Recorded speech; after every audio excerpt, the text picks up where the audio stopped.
Hoy, Fidel! Lumabas ka dyan! Oh, bakit po Mang Manuel? Ano po bang problema nyo? Nagtatanong ka pa talagang tao ka?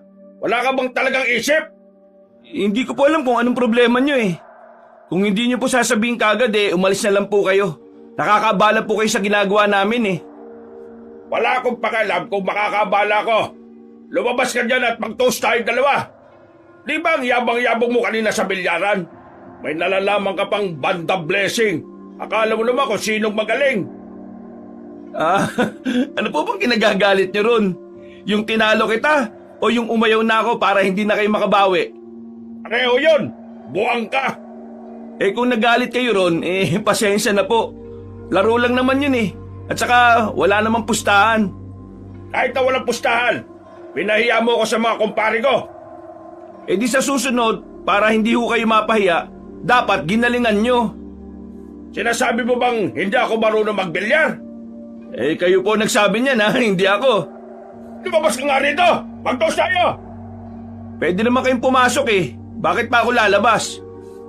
Ganun pala ha?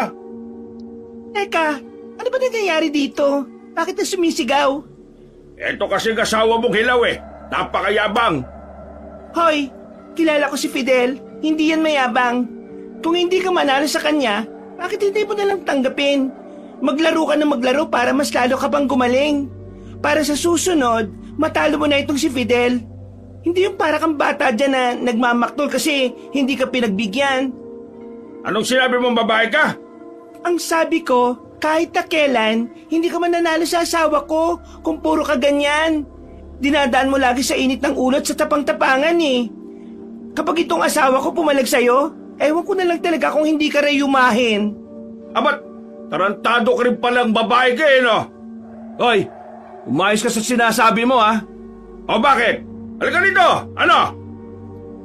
Hindi na nakatiis sa matandang si Manuel. Pumasok na ito sa kanilang bakuran at agad na sinuntok si Fidel. Nailagan lamang ito ng lalaki dahilan para mawala ng balanse ang matanda at masubsob ito sa planggana na may nakababad na labahan. Hindi pa nakontento ang matanda. Muli itong bumangon. Akmang susuntukin ulit si Fidel pero nakailag na naman ito. Nasubsob na naman ang mukha ng matanda sa halamanan. Gigil na ito sa kanila. Mang walang hiya kayo. Walang hiya kayo talaga kahit kailan. Suntok ng suntok ang matanda. Pero kahit ni isa ay wala man lang tumatama. Dumating na nga lang ang mga barangay tanod at naawat na rin ito. Dinala sila sa barangay at sinubukang pagbatiin. Pero masyadong matigas sa matandang si Manuel. Galit pa rin ito sa kanila. Naunang umalis ang barangay at hindi man lang kumausap ng maayos sa opisyal ng kanilang barangay. Akala siguro na matandang yun makakaisa siya sa akin. Ang bagal-bagal niya kayong kumilos. Ang dali-daling ilagan ng mga suntok niya Ikaw naman kasi, alam mo naman pikon yung taong yun, nakipagbilyar ka pa talaga sa kanya. Naglalaro kasi kami kanina ni paring Marvin. Siya itong nakigulo Inago niya yung tako kay paring Marvin at kinalaban niya ako. Ako naman, siyempre hindi ako papayag na binastos niya si paring Marvin. Kaya sa halip na sampalin o suntukin ko siya, tinalo ko na lang siya sa bilyar. Yung matandang yan, wala na talagang pinagkatandaan. Tumandang paurong ang loko. Maiba na tayo, mahal. Yung mga maniba, ayos na. Pinatay ko na yung apoy nun. Hindi ka ba sumilip dun sa likod bahay? Sisilip na nga sana ako. Ang kaso nga lang umepal naman itong si Mang Manuel. Ilako na natin yung sa baryo mamayang alas 5 Sana naman, maraming bumili sa atin Ilang araw na tayong matumal Mabuti na lang talaga nakapagbayad na tayo ng mga utang natin. Sana talaga. Nakakasawa na kayang mag-ulam ng tuyo. Pasensya na mahal Hindi ganitong buhay ang pinangako ko sa iyo nung bago pa lang tayo ikasal. Ano ka ba? Hindi naman ako nagrereklamo na ganito ang buhay natin. Masaya naman ako basta kasama kita palagi. Di bale, huwag ka mag-alala. Kapag nakuluwag-luwag, ipapasyal talaga kita. Hinawakan na lamang ng lalaking si Fidel ang kamay ng kanyang asawa. Nang makabalik na sila sa kanilang bahay, ay pinagtuunan na ulit nila ang mani na ilalako nila Mabilis na lumipas sa mga sandali. Naihanda na rin nila ang kanilang paninda. Ganon din ang kariton na kanilang gagamitin sa paglalako. Makulimlim nung mga sandaling yon, kaya kinakabahan na naman ang mag-asawa. Kapag umulan kasi, mababa lang ang magiging benta nila. Mas mababa kumpara noong mga nakaraang araw. Fidel, napalitan mo ba yung nangyari sa anak ni Aling Irma? Naku, chismis na naman yan. Eh di wag na. Ano bang nangyari sa anak ni Aling Irma? Parang nabaliw eh. Ha? Parang nabaliw? Bakit daw? Anong nangyari? Ang chismis, galing daw kasi sa kabilang isla yung anak niya, kasama yung mga kabarkada. Tapos, merong sinasabi tong anak niya. Meron daw silang nakitang maraming ginto sa islang yun. Ang kaso nga lang, hindi nila nakuha kasi meron daw nagbabantay na ano? Na ano? Maniniwala ka ba sa sasabihin ko? Paano natin malalaman kung hindi mo sasabihin? Meron daw nagbabantay na aswang sa isla na yun. Ha? Aswang? Sigurado? Yan nga raw ang kwento ng anak ni Aling Irma bago daw yun masiraan ng ulo. Ngayon kasi hindi na raw makausap na maayos eh. Alam mo, matagal nang usap-usapan ng ginto sa islang yun eh. Pero wala akong narinig na kwento na may aswang na nagbabantay doon. Ang pagkakaalam ko lang, walang napunta doon kasi nga marami daw ahas doon. Hindi raw totoo na maraming ahas. Sabi-sabi lang yon ng ibang mga nakakaalam para kakaunti lang ang pumunta ron. Pero alam mo ano pa ang chismis? Yung ibang nagpakalat na maraming ahas doon, nagpunta doon sa isla. Hindi na raw nakabalik. Bakit anak ni Aling Irma at mga barkada nakabalik? Baka kasi hindi naman din nila masyadong pinasok yung isla. Ay nako, hayaan na natin yung mga yan. Ang titigas din kasi ng mga ulo ng mga kabataan ngayon eh. Akala mo kung sino na. Tapos ngayong nagkaroon sila ng problema, saan ang bagsak nila? Sa mga magulang din. Napatigil ang dalawa sa pagtutulak ng kariton nang mapadaan sila sa bahay ni Marvin. Ang kaibigan ni Fidel na wala namang ibang ginawa kundi ang mambabae. Sinasabi ko sa iyo layuan mo ang taong yan. Baka mamaya matuto ka pa mambabae dyan. Hindi naman kami pareho, mahal. Uy, pre! O pre, Balita ko kanina nasa barangay ka raw Nag-away ba kayo nito ni Linda? loko, si Mang Manuel ang kaaway ko kanina. Si Mang Manuel? Bakit? Sinugot ka talaga niya sa bahay niyo? Oo, akala ko nga rin nagbibiro lang siya nung nandun tayo sa bilyaran eh. Walang iyang matandang yan Kahit na kailan, pikon. Dapat sa kanya hindi na naglalaro ng bilyar Palibasa kasi tinalo mo, napaya siguro sa mga kasama niya. Hayaan mo na. Pero, pre, may gagawin ka ba mamayang 9:00? May okasyon kasi akong pupuntahan Baka lang pwede mo akong... Hindi pwede, Fidel. Magpapahinga siya ng mga ganong oras. Baka mamaya impluwensyahan mo pa itong asawa ko Uy, grabe ka naman, Linda. Hindi naman ako masamang tao, no?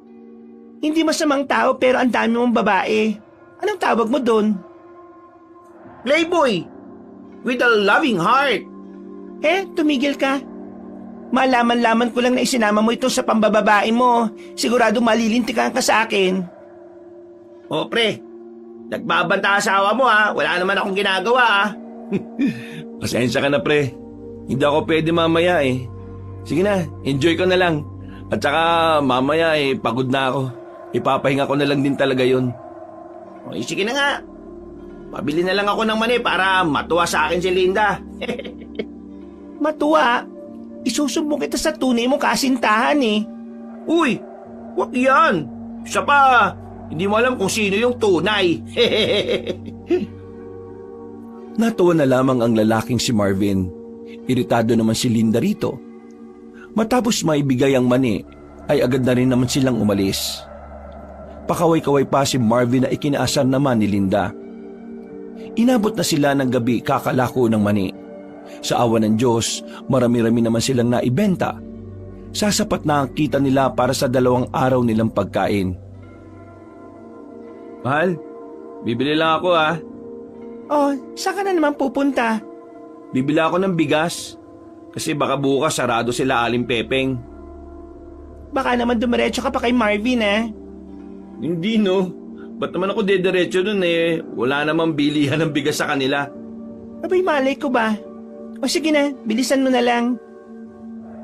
Lumabas ang lalaking si Fidel. Habang naglalakad siya, narinig niya ang grupo ng kalalakihan na nag-uusap sa bakuran. Pagsilip niya ron, nakita niya ang kanyang pinsan na si Lindon. Ito ang nangunguna sa kung anuman ang kanilang binabalak. Kapag nakuha natin yung gintong yun sa isla na yun, paldo-paldo na tayo. Siguradong magbabago na yung buhay natin. Baka akaalis na rin tayo sa baryong to. O ano, sasama ba kayo? Sira ulo na naman tong si Lindon Nagyaya na naman ng mga tao. Di ba nila alam ang nangyari sa anak ni Aling Irma? Ay nako. Napapailing na lang si Fidel. Lalagpasan na lang sana niya ang mga yon, pero tinawag siya ng kanyang pinsan. Lumapit ito sa kanya at inakbayan pa siya. Sakto, nandito ka, insan. Gusto mo bang sumama sa amin? Bala kasi namin Pumunta doon sa isla para hanapin yung mga ginto. Oo! Bakit mo alam? Ang galing mo naman Hindi ako interesado dyan, insan. Kayo na lang. Kapag nakuha natin ang gintong yun, hindi na kayo maglalako ng maninilinda. Yayaman na kayo. Sige na, sumama ka na. Para din naman to sa atin Habang wala pang ibang nagkaka-interest doon, kailangan na natin puntahan. Ha? Hindi mo ba alam yung nangyari sa anak ni Aling Irma? Hindi alam. Alam ko yun siyempre. Nakipag-unahan pa nga sila sa amin Di alam mo rin naman siguro kung bakit naging tuliro yung tao. Oo, sinabi nilang may aswang. Sus ko naman. Dati sinasabi maraming ahas. Ngayon naman aswang. Alam mo kung bakit parang nabaliw yun? Dumaan sila sa parting malakas ang alon. Kaya muntik-muntikan na silang mamatay, insan. Ito isipin mo kung totoo ngang merong aswang doon, hindi na sila dapat nakabalik, di ba? Biglang napaisip ang lalaking si Fidel. May punto rin naman si Lindon. Kahit na hindi pa siya nakakita ng aswang, naniniwala siya sa nilalang na yon. At alam niya na ang mga aswang ay mababangis. Lalo na kung meron itong pinoprotektahang kauri o lugar. O di ba? Hindi totoo may aswang doon. Haka-haka lang nila yun. Sadyang hindi lang nila alam ang diskarte, no? Kung talagang may ginto sa isla na yon, bakit hanggang ngayon wala pa rin nakakakita? Alam mo kung bakit? Kasi hindi nila pinag-aralan. Ako, pinag-aralan ko kung saan pwedeng nakatago yung ginto. Kaya ngayon, meron na akong ideya. Ang kailangan ko na lang ay kasama. Kapag nagtagumpay kami at hindi ka nakasama, insan, abay bala ka. Hindi ako mamimigay. Sige na, wag na lang. Hindi talaga ako interesado, insan. Sensya na. Hayaan mo na lang na habang buhay kang nagtitinda ng mani. Di ka ba nahiya sa sarili mong kasama mo si Linda sa isang maliit at lumang bahay ni Tito at ni Tita? Insan, kailangan mo ring dumiskarte, no? Hindi ka yayaman sa mani. Uy, magdahan-dahan ka sa sinasabi mo Hindi ko na nagugustuhan yung tabas ng dila mo. Totoo naman ang sinasabi ko Doon lang tayo sa realidad. Kung ayaw mo maghirap, kailangan mo gumawa ng ibang diskarte. Hindi ka uunlad sa barya-barya lang nakita araw-araw, no? Hindi ka uunlad kung ang iniisip mo lang nakikitain mo para lang maisalba mo ang isang araw. Insan, maikli lang ang buhay. Pero dapat yung buhay natin, inilalagay natin sa magkakaibang lalagyan. Para kapag natapon yung isa, meron ka pang isa. Kaya nga, ay naku, manahimik ka na nga. Hindi nga ako interesado. Ay, bakit ba yung mga tao ngayon kapag binibigyan ng ideya, ayaw? Ganyan ba talaga mga tanga? Galit na matuto? Sa sinabing yun ni Lindon, ay tuluyan ang nag-init ang dugo ni Fidel. Wala na itong pakialam. Kahit na mas malaki pa ito sa kanya, hinawakan niya ang kwelyo ni Lindon at saka hinablot na malakas. Toy, napadaan lang ako dito, tapos iinsultuin mo ako? Oo, Wala naman ako sinasabing mali Masama meron, pero hindi yun mali. Tama naman talaga mga sinabi ko Mukha lang masama kasi masakit. Mukha lang mali kasi mahirap tanggapin. Wes, wala akong pakialam sa mga pangaral mo. May sarili kaming buhay. Ibang landas ang meron kami habang ikaw, asa ka lang sa mga bagay na madali mong makuha. Huwag mo ako gaya sa'yo, no? Ako, nagsisikap ako.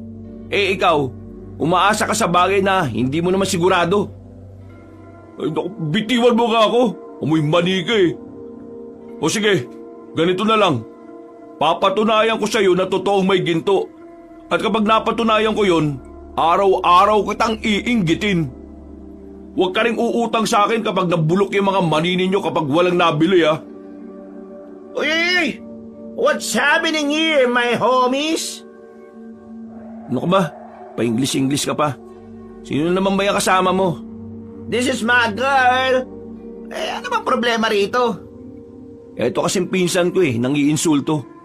Iniinsulto niya yung paraan ng pamumuhay namin ni Linda. Is that truth? Uy, magtagalog ka na lang. Mali-mali pa ang English mo Bakit mo nga iniinsulto yung kaibigan ko? Napinsan mo. Sinabihan ko lang naman siya na kung sakali makukuha namin ng ginto sa isang beranda, yayaman na kami. Hindi na niya kailangan pang magtinda ng mani. Ayun, nagalit siya kaagad. Ayaw kasi niya ng katotohanan Hindi niya matanggap na may iba pa palang paraan sa pag-unlad maliban sa pagtitinda ng mani. Kung gusto mo ang yumaman gamit ang kayamanan na hindi naman sa'yo, di ikaw na nga lang. Doon ka magaling Ang pakinabangan ng hindi naman sa'yo. Oh, kita mo na Marvin Sino lang iinsulto ngayon? Ako ba? Tama na nga yan. Ang mabuti pa, kung hindi nyo kaya magkasundo, di wag na lang kayo mag-usap. Magkasundo naman kami nito ni Fidel Siya nga lang ang close ko na pinsan ko Ngayon lang talaga siya nagkaganyan. Masyadong balat sibuyas. Di subukan mo ako. Nang magkaalaman na kung sino talagang balat sibuyas. Uy, hindi nyo naman kailangan lumabot sa suntukan. Kalma, relax. Tingnan nyo ako, chill lang with my girl.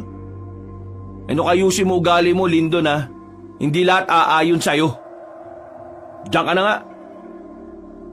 Binanggapan ni Fidel ang kanyang pinsan at saka umalis na rin. Napabuntong hininga na lang din siya. Pero sa kabilang banda ay napaisip din siya. Naitanong niya sa sarili kung hanggang kailan nga ba sila magtitiis sa buhay na mahirap. Kung hanggang kailan nga ba sila aasa sa benta na mani. Nang makabili na siya ng bigas, agad na rin siyang bumalik sa kanilang bahay. Sinubukan pa siyang isama ni Marvin sa gala pero siya na mismo ang umayaw. Mainit ang ulo niya noon pero hindi na lamang niya pinahalata sa kanyang asawa.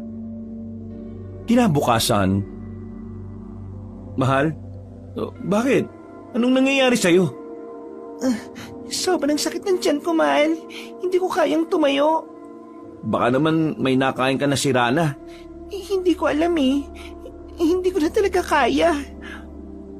Natataranta ang lalaking si Lindon ng mga sandaling yon. Agad-agad na rin niyang itong binuhat. Mabuti na lang ay napadaan ng lalaking si Lindon. Dala-dala nito ang pinapasada nitong tricycle. Bago pa ito parahin ni Fidel, ay tumigil na agad ito sa harapan nila. Oh, ano nangyari dyan? Masakit ang tiyan ko. Sobra. O sige na, sakay mo na yan dito. Kahit na magkagalit silang dalawa ni Lindon, ay isinakay na ni Fidel ang babae. Agad nila itong ibinyahe patungong ospital. Pagdating doon, ay diniretso si Linda sa emergency room.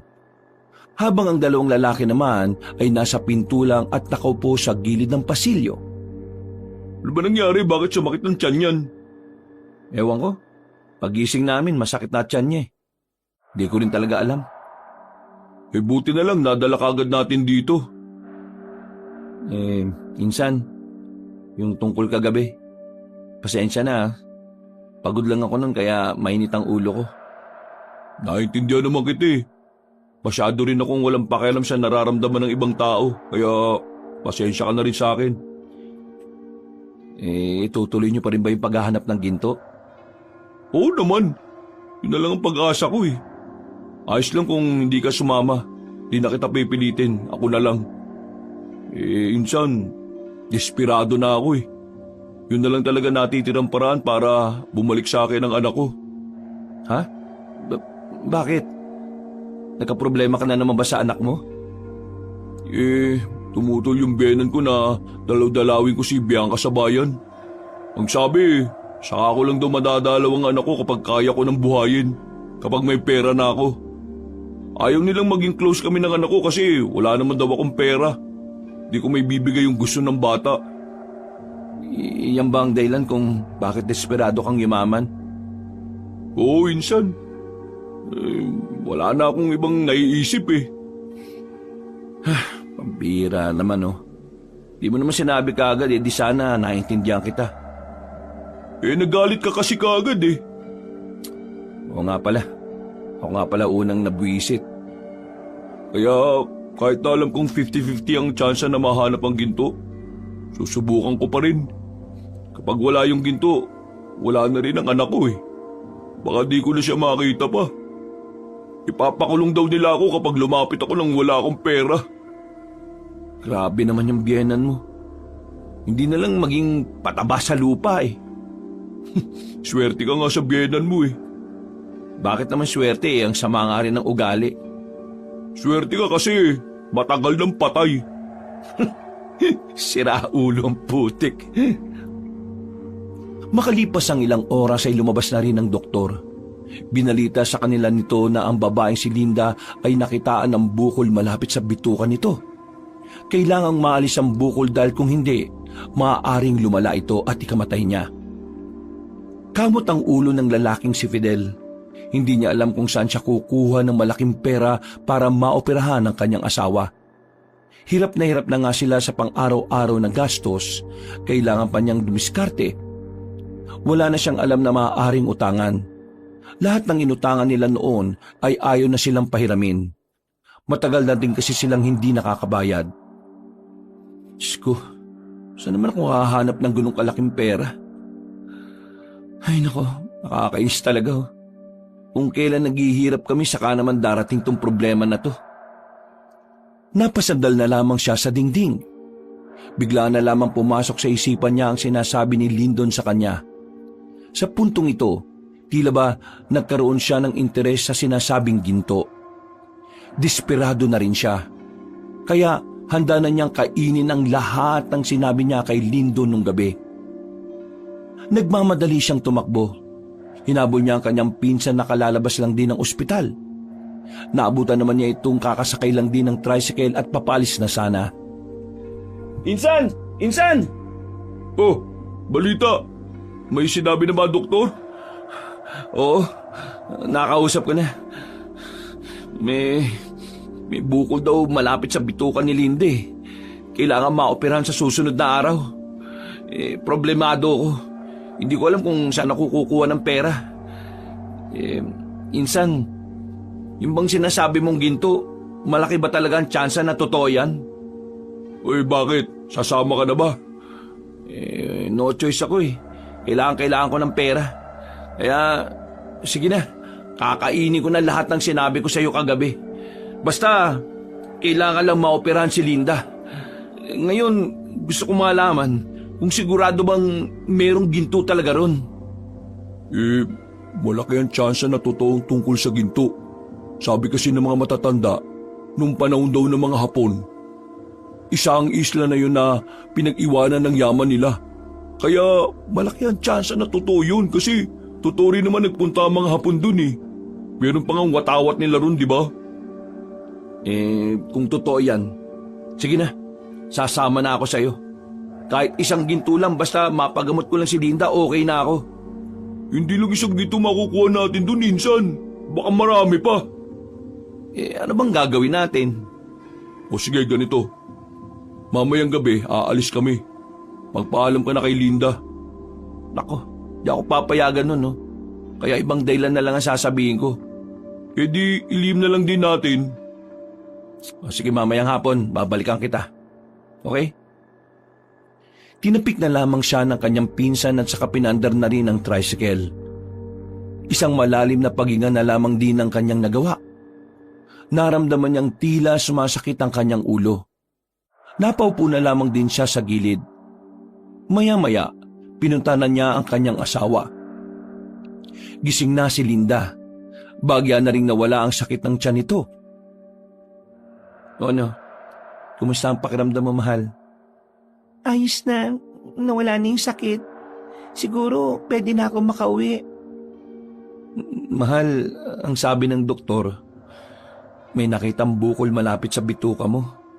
Kailangan maalis yun kasi kung hindi, baka lumala. Anong bukol? Iayos na nga ako oh. Wala na akong nararamdamang sakit. Kasi, binigyan ka lang ng pain reliever. Pero, pwedeng sumakit ulit yan. Fidel, alam mo na wala naman tayong pera para magpa-opera, di ba? Hindi na naman pwedeng hayaan na lang natin yan. Basta, akong bahala. Gagawa ko ng paraan. Anong gagawin mo? Kahit ano. Basta madiskartehan ko lang. Huwag na kaya. Mahirapan ka lang eh. Wala naman akong pakialam kung anong paghihirap yung danasin ko. Ang mahalaga sa akin, gumaling ka. Pasensya ka na. Naging pabigat pa ako. Huwag nang isipin yan. Hindi ko naman iniisip yan sa iyo eh. Gagawin ko lahat na makakaya ko para makaalis ka rito. Basta magtiwala ka lang sa akin, mahal. At sundin mo lahat ng sinasabi sa'yo ng doktor. Sila ang nakakalam ng lahat. Tumangutangon na lamang si Linda. Matapos ang pag-uusap na yon ay iniwan na muna ni Fidel ang kanyang asawa. Sumapit ang hapon, pinuntahan niya ang pinsan niyang si Lindon. Naabutan niya ito sa tapat ng bahay na kasama na ang ilan nitong barkada. Nagulat din si Fidel nang makita niyang naroon din si Marvin. Oh, bakit ka nandito? Nilapitan ako kanina eh. Baka daw pwede ko siyang isama. Di isinama ko na. Mas marami, mas maganda. Malay mo, sandamukal pala yung makukuha natin. Di mas madaling ilabas ng isla kung marami tayo. Yo! Dulat ka no? Ako lang ito, pre! Sasama-sama ka pa. Yung kikitain mo naman dito pambababae mo lang eh. Uy! Be slow to pass judgment, brody. Hindi ako ganyan, no? Naku, tumigil ka nga kakayoyo mo. Yoyoin ko yung mukha mo dyan para kang timang eh. O sige tayo na. Nakahanda na ang bangka natin. Puntaan na natin yung ginto. Hindi nagtagal ay magkakasama na rin silang naglakad paalis. Pagdating nila sa dalampasigan ay agad-agad na silang sumakay ng bangka. Pinandar na agad nila ang makina. Noong mga sandaling yon, aminadong kinakabahan ng lalaking si Fidel. Kahit kasi hindi pa siya nakakainkwentro ng aswang sa buong buhay niya, meron pa rin parte ng kanyang pagkatao na nagsasabing baka totoo ngang merong aswang doon. Huminga na lamang siya ng malalim. Inisip na lamang niya na kailangan niya ng pera para sa pagpapa-opera ng kanyang asawa. Nakikita niyo yung islang yon? Doon na yon. Malapit na tayo. Kaunting-kaunti na lang. Kaya kung ano man ang dadatnan natin, iandaan niyo na ang sarili niyo ha. Bakit? Totoo bang may aswang doon? Hindi aswang ang tinutukoy ko, kundi yung mga kagaya rin nating tao na may mga baril. Mga tao na kagaya natin na gusto ring makuha ang ginto.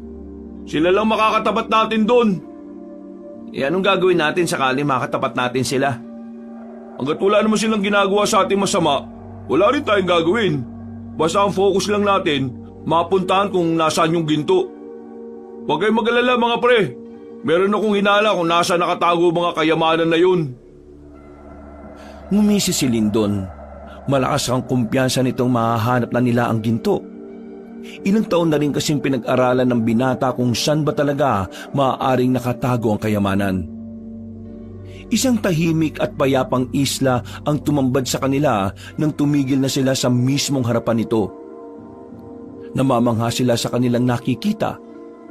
Kahit si Fidel rin ay nakaramdam ng paghanga sa lugar na yon. Sobrang sariwa ang hangin na nagmumula roon. Pakiramdam niya, masarap tumira sa ganong klase ng isla. O kasama, narito na tayo. Sige, buksan ninyo na yung mga ilaw ninyo. Sasapit na ang gabi. Kanya-kanyang pindot ng flashlight sila Fidel. Sinimulan na rin nila ang paglalakad. Pre, bakit pala bigla ka nalang pumayag? Di ba, muntikan pa kayong mag-away niyang si Lindon? Hindi ko ba nasabi sa'yo? Nasa ospital si Linde. Kailangan ko ng pera para mapaoperahan siya. Anong nangyari? Bakit kailangan maoperahan? Basta, malapit sa bituke. Kaya nga sana makuha na natin yung ginto rito.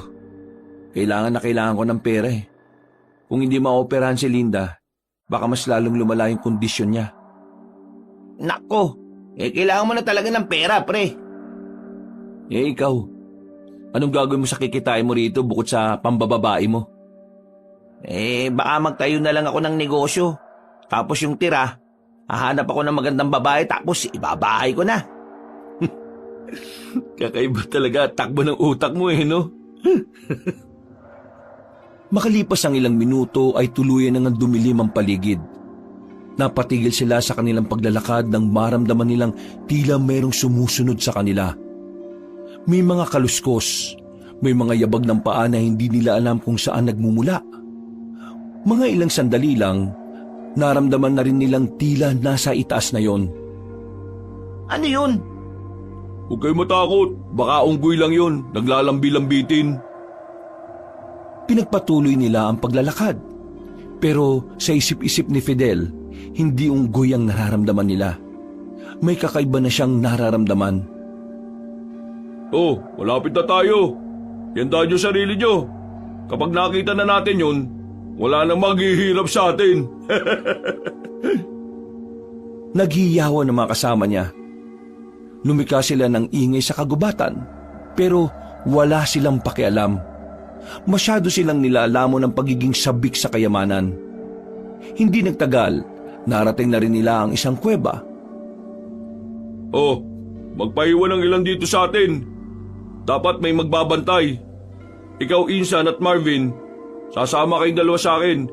Kailangan pa namin ng 6 na papasok sa loob.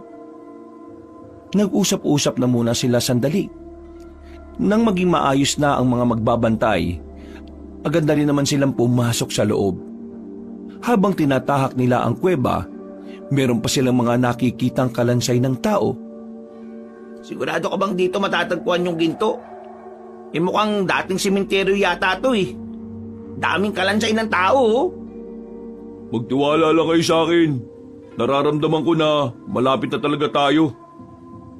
Insan, siguraduhin mo lang kasi nasayang na yung oras ko rito eh. Ilang minuto pa silang naglakad. Tumigil na sila sa harapan ng isang malaking butas na tinatakpan lang ng mga ipinakong palutsina. Tara, tulungan niyo ako. Tanggalin natin to. Narito sa loob yung mga ginto. Teka. Paano naman kami maniniwala sa'yo? Baka mamaya mapaamak lang kami dyan. Nalaman ko ang kuweba na to mula sa dating minero na kapitbahay namin. Dati na siya nakarating dito sa kuwebang to. Pero hindi siya nakaabot dito sa parting to.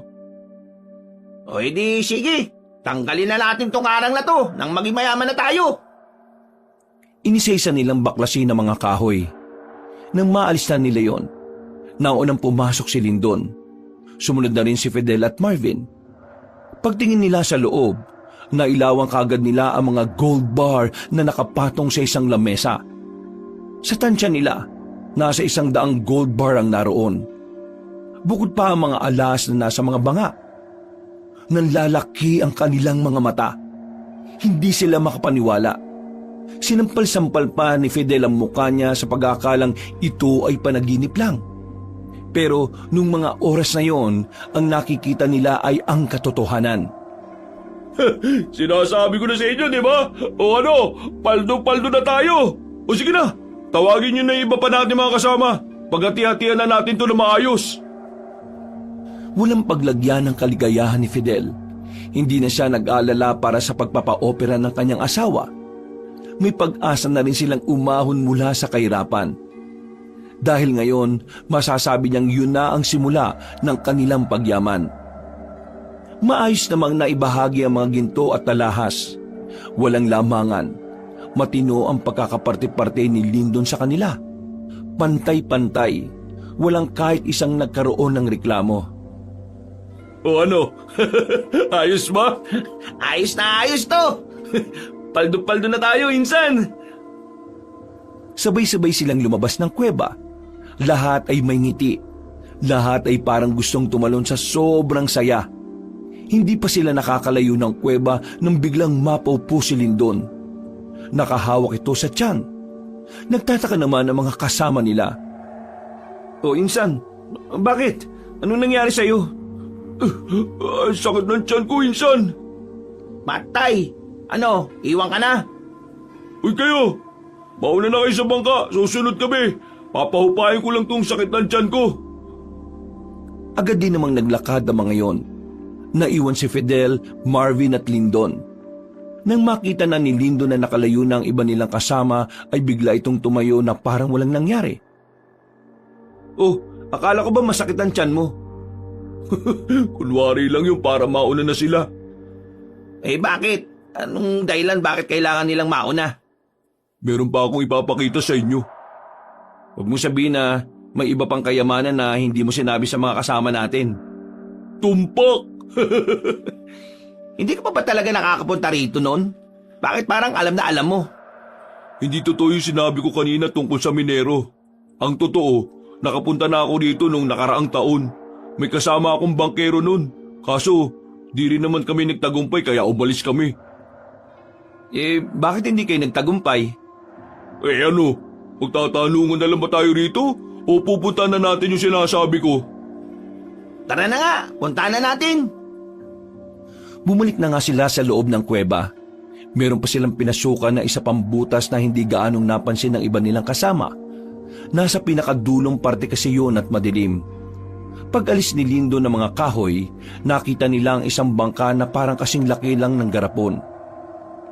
Dito na nila nakita na mga diamante ang laman nito. Mga diamante pre, siguradong mas yayaman na tayo nito. Gagi ka pre, hindi ako makapaniwala sa mga nangyayaring to ah. Kailangan mo na maniwala pre, kasi pag-alis natin dito, ganap na talaga tayong mayaman. Pinagatian nila ang mga diamante. Patas at wala pa rin nakakalamang. Matapos yun, lumabas na rin sila sa kuweba. Buong akala nila'y makakalis sila ng mapayapa. Pero hindi nila alam na meron palang nag-aabang na kapahamakan. Hindi pa man sila nakakalayo sa kuweba, naramdaman na nila ulit ang mga kaluskos. Na nung una ay inakala pa rin nilang unggoy. Nung iniisip nyo, aswang? Tinatakot nyo naman mga sarili nyo eh. Biglang may malakas na pag-angil silang narinig. Nang marinig nila yon, sabay-sabay na silang napatingala. Sa punong ng nyog nang gagaling ang angil na yon. At nakita nga nila na tila merong tao na nakakapit doon. Lyndon, mali ka! Totoo mga aswang! Mukhang yung asungatang bantay sa isla na ito, insan. Aswang pala ah. Tingnan natin. Pinahawak na muna ni Lindo ng bag niya kay Fidel. Dinukot nito ang baril na kanina pa nakalagay sa kanyang tagiliran. Pinaputukan niya ang nilalang na nasa taas ng nyog. Pero agad itong nakaalis doon. Narinig nilang muli ang malakas na angil ng aswang. Kaya naman inihanda na ni Lyndon ang kanyang baril. Insan, galit na yung aswang! Huwag kayo matakot, akong bahala! Nang biglang lumabas ang aswang, pinagbababarilyo ni Lyndon. Pero sa kasamaang palad, hindi naman yung tinamaan. Masyadong mabilis ang aswang na yon. Kailangan na nating mabati! Tara, abati na dali! Habang papalayo sila, sinusundan pa rin sila ng aswang. Tila kumukuha lamang yon ng tamang pagkakataon para umatake. Si Fidel naman, hindi niya maiwasang hindi kabahan. Kahit na inaasahan naman niya ang mangyayari, kinikilabutan pa rin siya. Ay, yung isang ginto, nalaglag ko! Iyaw mo na yan! Naku, sayang yun!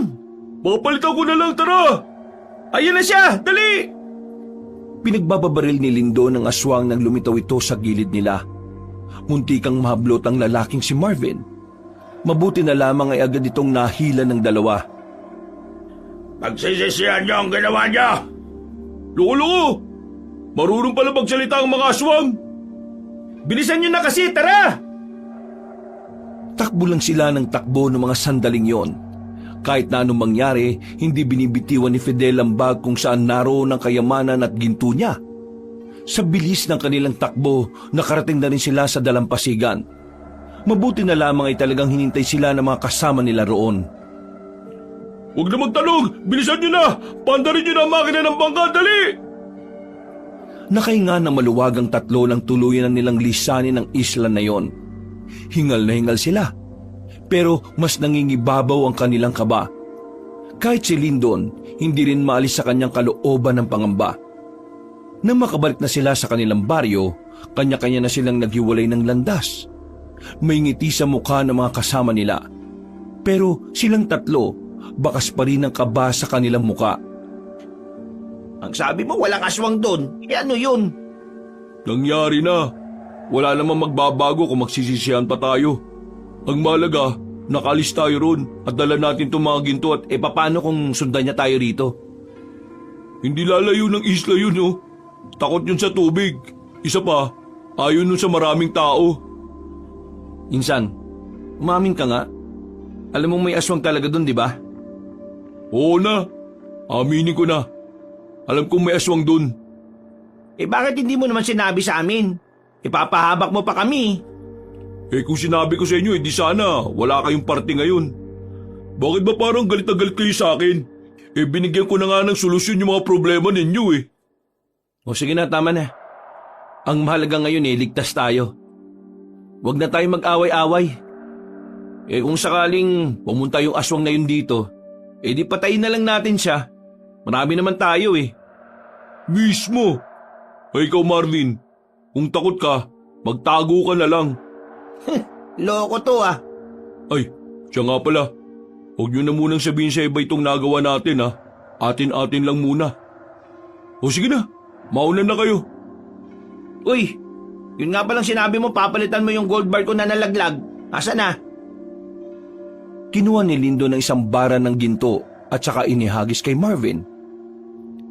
Kinabukasan, agad na nagtungo ang lalaking si Fidel sa bayan para ipapalit ang isang ginto sa isang kolektor.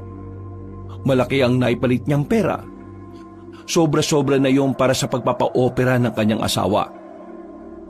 Pagdating niya sa ospital, binayaran niya kagad ang bill para maoperahan na rin kagad si Linda. Kailangan na lamang nitong tapusin ang lahat ng test. Oh, saan ka galing? Hindi ka nagpunta rito kagabi. Anong nangyari? Gumawa lang ako ng paraan para mapa-opera ka. Ayun, nakagawa naman ako. Kaya mauoperahan ka ng mahal ko. Talaga? Saan ka naman kumuha ng pera? Huwag ka mag-alala, sa mabuti ito. Hindi ito illegal. Sa ngayon huwag mo na munang isipin yun. Ang malaga, magiging maayos na ang kalagayan mo. Tumango na lamang ang babae. Wala itong kalam-alam na ang perang gagamitin sa kanyang operasyon ay mula sa pagbubuwis nila ng buhay kontra aswang. Mabilis na lumipas sa mga araw. Inoperahan na rin si Linda. Naging matagumpay naman ang operasyon. Natanggal na rin ang bukol malapit sa bituka nito. Ang kailangan na lamang ni Linda ay makapagpahinga at magpalakas. Pre! Napalingon siya sa kanyang kaibigan. Magara na ang suot nito. Marami na ring singsing sa daliri at meron pang kwintas. Merong kasamang dalawang babae na grabe kung makakapit sa kanya. Pre, look at me! I'm a boss now! Boss-boss ka dyan. Gastusin mo ang pera mo sa maayos, no? Hindi yung puro sa babae lang. Marami pa naman akong pera Naku, bahala ka nga sa buhay mo. Pre, si Lyndon pala. Hindi ko ganong napagkikita. Hindi ko nga rin nakikita Hindi ko naman mapuntahan sa kanila. Banas na banas sa akin ng nanay nun Baka naman nagpunta na siya sa ibang bansa. Iniwan na tayo rito. Hindi ko alam. Magsasabi naman siguro yun sa atin. Oh, paano pre? Sige na, alis na ako Mag-i-enjoy pa kami ng mga chika babes ko eh. Naglakad na rin palayo si Marvin. Umiiling-iling na lamang si Fidel. Habang naglalakad na rin siya pabalik sa terminal, bigla niyang naisip ang kanyang pinsan na si Lyndon. Nagtataka siya dahil mula na makabalik sila mula sa isla, 2 beses niya lang itong nakita at nakausap. Bumiyahe na lamang siya patungo sa ospital. Nailabas na rin niya ang kanyang asawa matapos ang ilang araw na pagpapahinga. Sa ngayon, magaling na ang tahi ng babae. Pero hindi pa rin ito pinakikilos ni Fidel. Ang dami naman pagkain ito. Siyempre, ilang araw ka rin nawala rito sa atin, kaya pinaghandaan ko talaga. Mahal, hindi naman sana nagdududa ako pero gusto ko lang makasiguro na hindi ka gumagawa ng masama. Saan mo kinuha yung pera na pinabayad sa ospital? At itong mga pinabili mo ng pagkain? Ilang araw tayong walang tindang mani. At kahit magtinda ka ng mani, hindi mo pa rin kakayanin na bayaran yung bill natin sa ospital. Sandaling napatigil ang lalaki sa kanyang pagmuya. Wala pa rin kasi siyang lakas ng loob na sabihin sa kanyang asawa na nagtungo sila sa isla. Natatakot siya na baka magalit ito sa kanya. Kilala niya kasi si Linda. Alam ni Fidel na kahit kailan ayaw ni Linda ng mga perang hindi naman pinagtatrabahuan. Ha?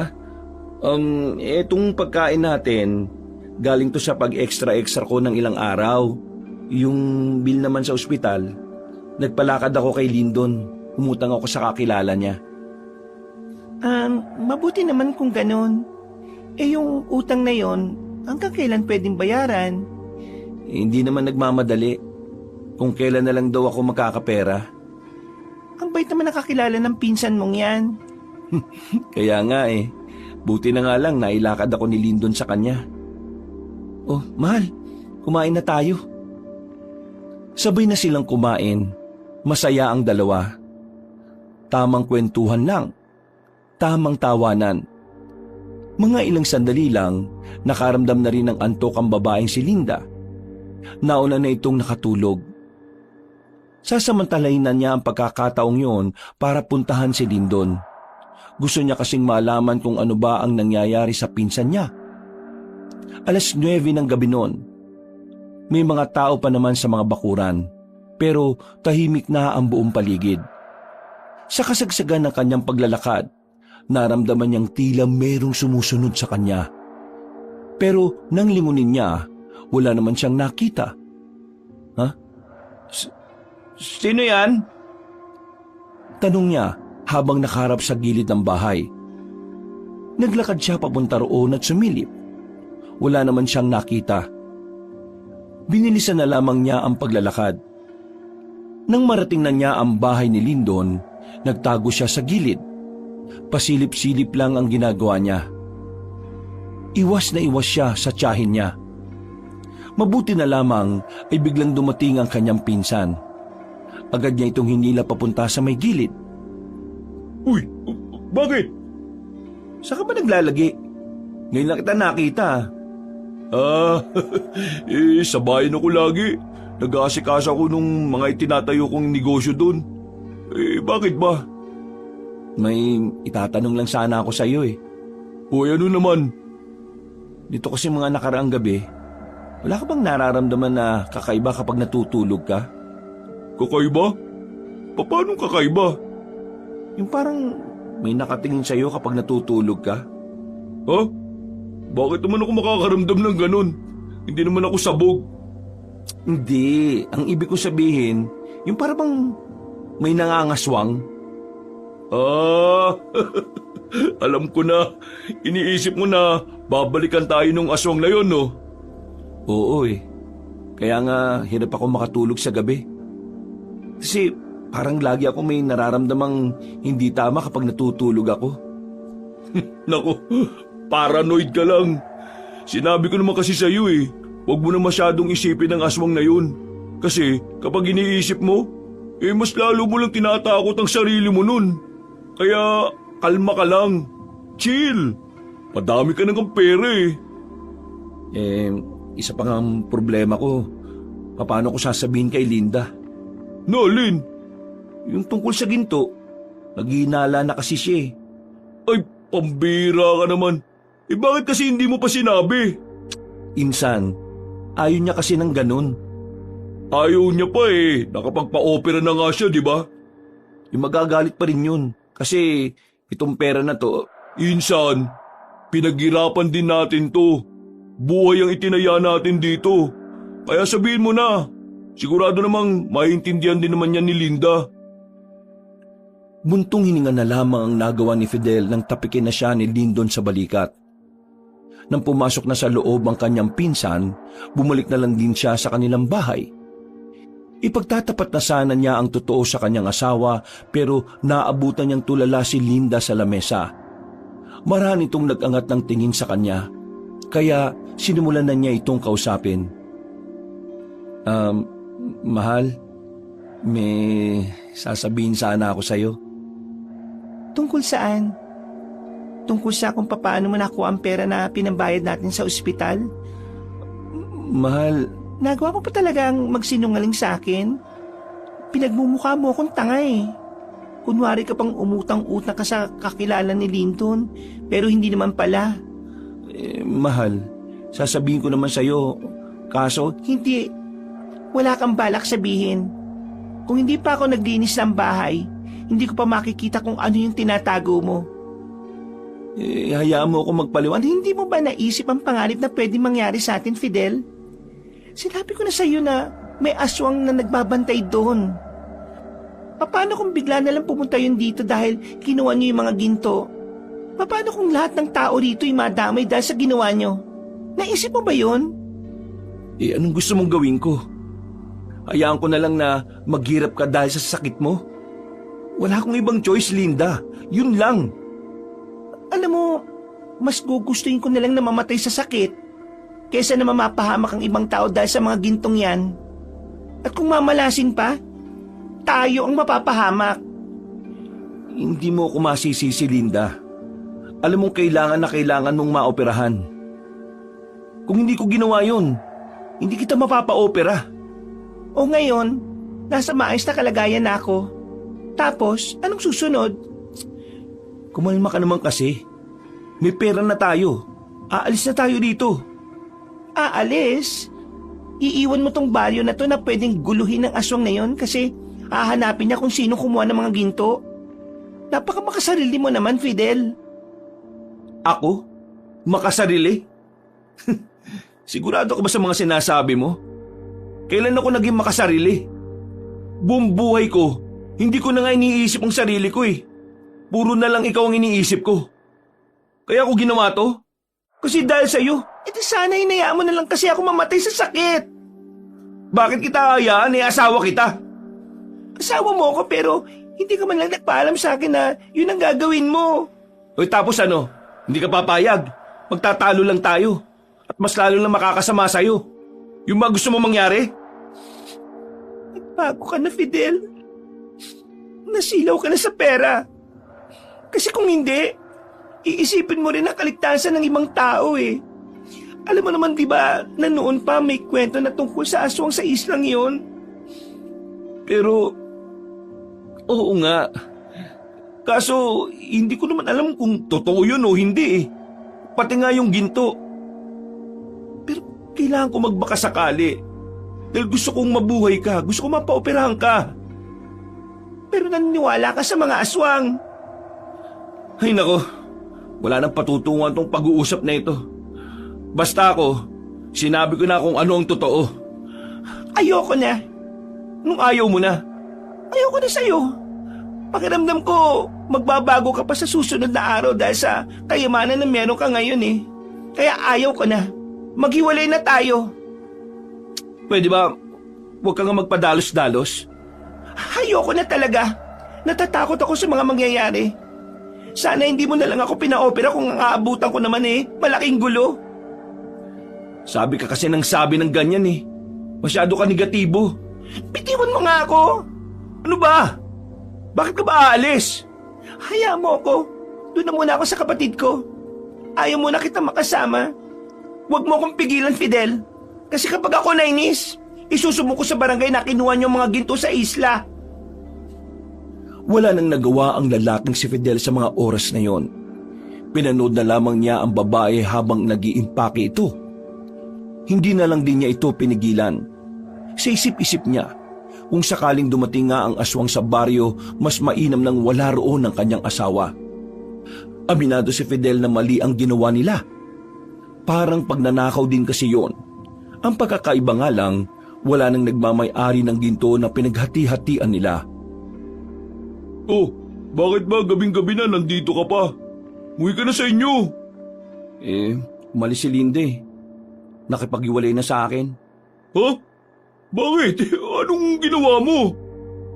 Sinabi ko na yung tungkol sa ginto At nagalit pa talaga siya? Kahit yun yung nakatulong sa kanya? Basta, di niya naintindihan yun Nababahala kasi siya na baka biglang dumating dito yung aswang. Takot na takot kayo sa aswang. Pambira. Ang aswang ang dapat matakot sa tao, no? May gagawin ka ba? Inom tayo? Sagot ko na, dun sa amin. Talaga? O sige, tara na. Nagpakalunod sa alak ang lalaking si Fidel ng mga sandaling yon. Masama ang kanyang loob. Sa dami ng nainom niya, nakatulog na rin siya bandang 1:00 na madaling araw. Doon na rin nakitulog ang kanyang pinsan. Kinabukasan, ginising sila ni Marvin. Inalug-alug pa ang balikat nila kaya diretso bangon na sila. Uy, ano ba? Problema mo.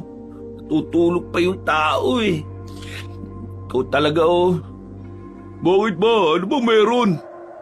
Mga buwisit. Amoy alak iningan nyo Magulat ka mag-amoy gatas kahit alak ininom namin. Yung dalawa kasi nating kasama sa isla, si Rigor at John John. O ano? Di ba magkapatid yun? Ano ba nangyari doon sa magkapatid? Ayun, patay na. Namulagat ang mga mata ni Fidel at Lindo nang marinig ang sinabing yun ni Marvin. Tila nawala ang antok nila. Mga pre, yung aswang na nasa kagubatan, pumunta na rito. Ano? Uy, kaga-aga ayusin mong biro mo Pero pinagsasabi mo. Halika kayo, dadali ko kayo kung nasaan yung magkapatid. Kahit wala pang hila-hilamos, agad na rin silang nagtungo sa nagkukumpulang mga tao. Merong mga pulis roon. May harang na rin kaya hindi na sila makalapit. Ayan, sila yan. Yang magkapatid. Pakinggan nyo mga nasa paligid kung anong sinasabi. Aswang ang pumatay sa kanilang dalawa kagabi. Pre, kahit yung mismong tanod, nakita rin nila yung aswang Yung matandang mahabang buhok. Ganon din ba yung nakita natin sa isla? Buwisit ka. Sige, lakasan mo pa para malaman nila kung anong ginawa natin. Hinilan nila papalayo si Marvin sa mga tao. Buti na lang din ay walang nakarinig. Dahil kung nagkataon, sila agad ang maaaring sisihin ng mga residente. Ito na nga ba sinasabi ko, Lyndon Anong gagawin natin ngayon? Mukhang iisa-isay niya lahat ng nagpunta sa isla. Uy, umalma nga kayo. Kalma! Baka nakakalimutan nyo, marami na tayong pera. Pwede natin gamitin ang pera na yun para mapatay yung aswang na yun. Paano nga? Sige nga. Di bumuo tayo ng grupo. Babayaran natin yung mga tao makakasama natin para lang mapuksa yung aswang na yun. Kapag napatay natin ang aswang, magmumukha pa tayong bayani sa mga mata ng tao. Siraulo ka talaga no? Naisip mo pa talaga magpasikat, no? Basta wala kayong pagsasabihin na kahit na sino Dito lang kayo. Hahanap na ako ng mga magiging kasama natin sa pagtugis ng aswang. Dali-daling naglakad ng lalaking si Lyndon palayo. Naiwan si Fidel at Marvin sa gilid ng kalsada. Baka sa kanilang mukha ang pangamba. Noong mga sandaling yon, napagtanto ni Fidel na tama nga ang kanyang asawa. Nangyayari na ang kinatatakutan nila. Bumalik si Fidel sa kanyang bahay. Gusto na sana niyang umalis doon. Ang kaso, nag-aalala siya na baka bigla na naman bumalik si Linda. Kaya kahit na kinakabahan siya, mananatili siya sa bahay na yon. Magagamit din kitang itaka. Humanda sa akin yung aswang na yan. Mabilis na lumipas sa mga oras. Mag-isa lang siya sa bahay. 6:00 pa lang ng gabi, wala na agad tao sa labas. Tahimik na rin ang buong paligid. Maagang nagsipasukan ng mga residente sa loob ng bahay dahil na rin sa sunod-sunod na pagkamatay ng mga kalugar nila. Papasok na sana ulit siya sa loob ng bahay nang biglang may matandang lalaki na nagsalita sa tapat ng kanilang bahay. Nung una, inakala ni Fidel na napadaan lamang ang matandang yon, kaya hindi na lang sana niya papansinin. Kaso, bigla itong nagsalita. Magandang gabi. Po? Sino po kayo? Topper ang pangalan ko. Pwede mo naman akong tawagin na Topper. Anong kailangan nyo? Kailangan ko. Kailangan kong maligil. Hindi ako yung dapat mong singilin. Dahil wala naman akong utang sa'yo at hindi kita kilala. Pwede ba umalis ka na? Naabala mo lang ako eh. Magbabayad kayong lahat. Ano? Ano bang kinuha ay dapat may balik. Hindi niya pag-aari yun. Pag-aari yun ng isang aswang na matagal nang wala. Sa hindi malamang dahilan ay agad na nagtindigan ang balahibo ni Fidel. Nang muli niyang tingnan ng matanda, nanlilisik na ang mga mata nito. Malakas ang kutob ni Fidel na ang matandang kausap niya ay ang matandang aswang na nakita nila sa isla. Humigpit ang pagkakahawak ni Fidel sa itak. Napapalunok siya ng laway dahil sa kaba. Ikaw ba yung aswang na pumatay dun sa dalawa naming kasama? Oo. Wala nang iba pa. Sige, lumapit ka. Kundi papatayin kita. Hindi kita sasaktan. Narito ako para bigyan kayo ng babala. Ibalik nyo ang kinuha nyo. Dahil kung hindi, maraming mapapahamak sa baryong ito.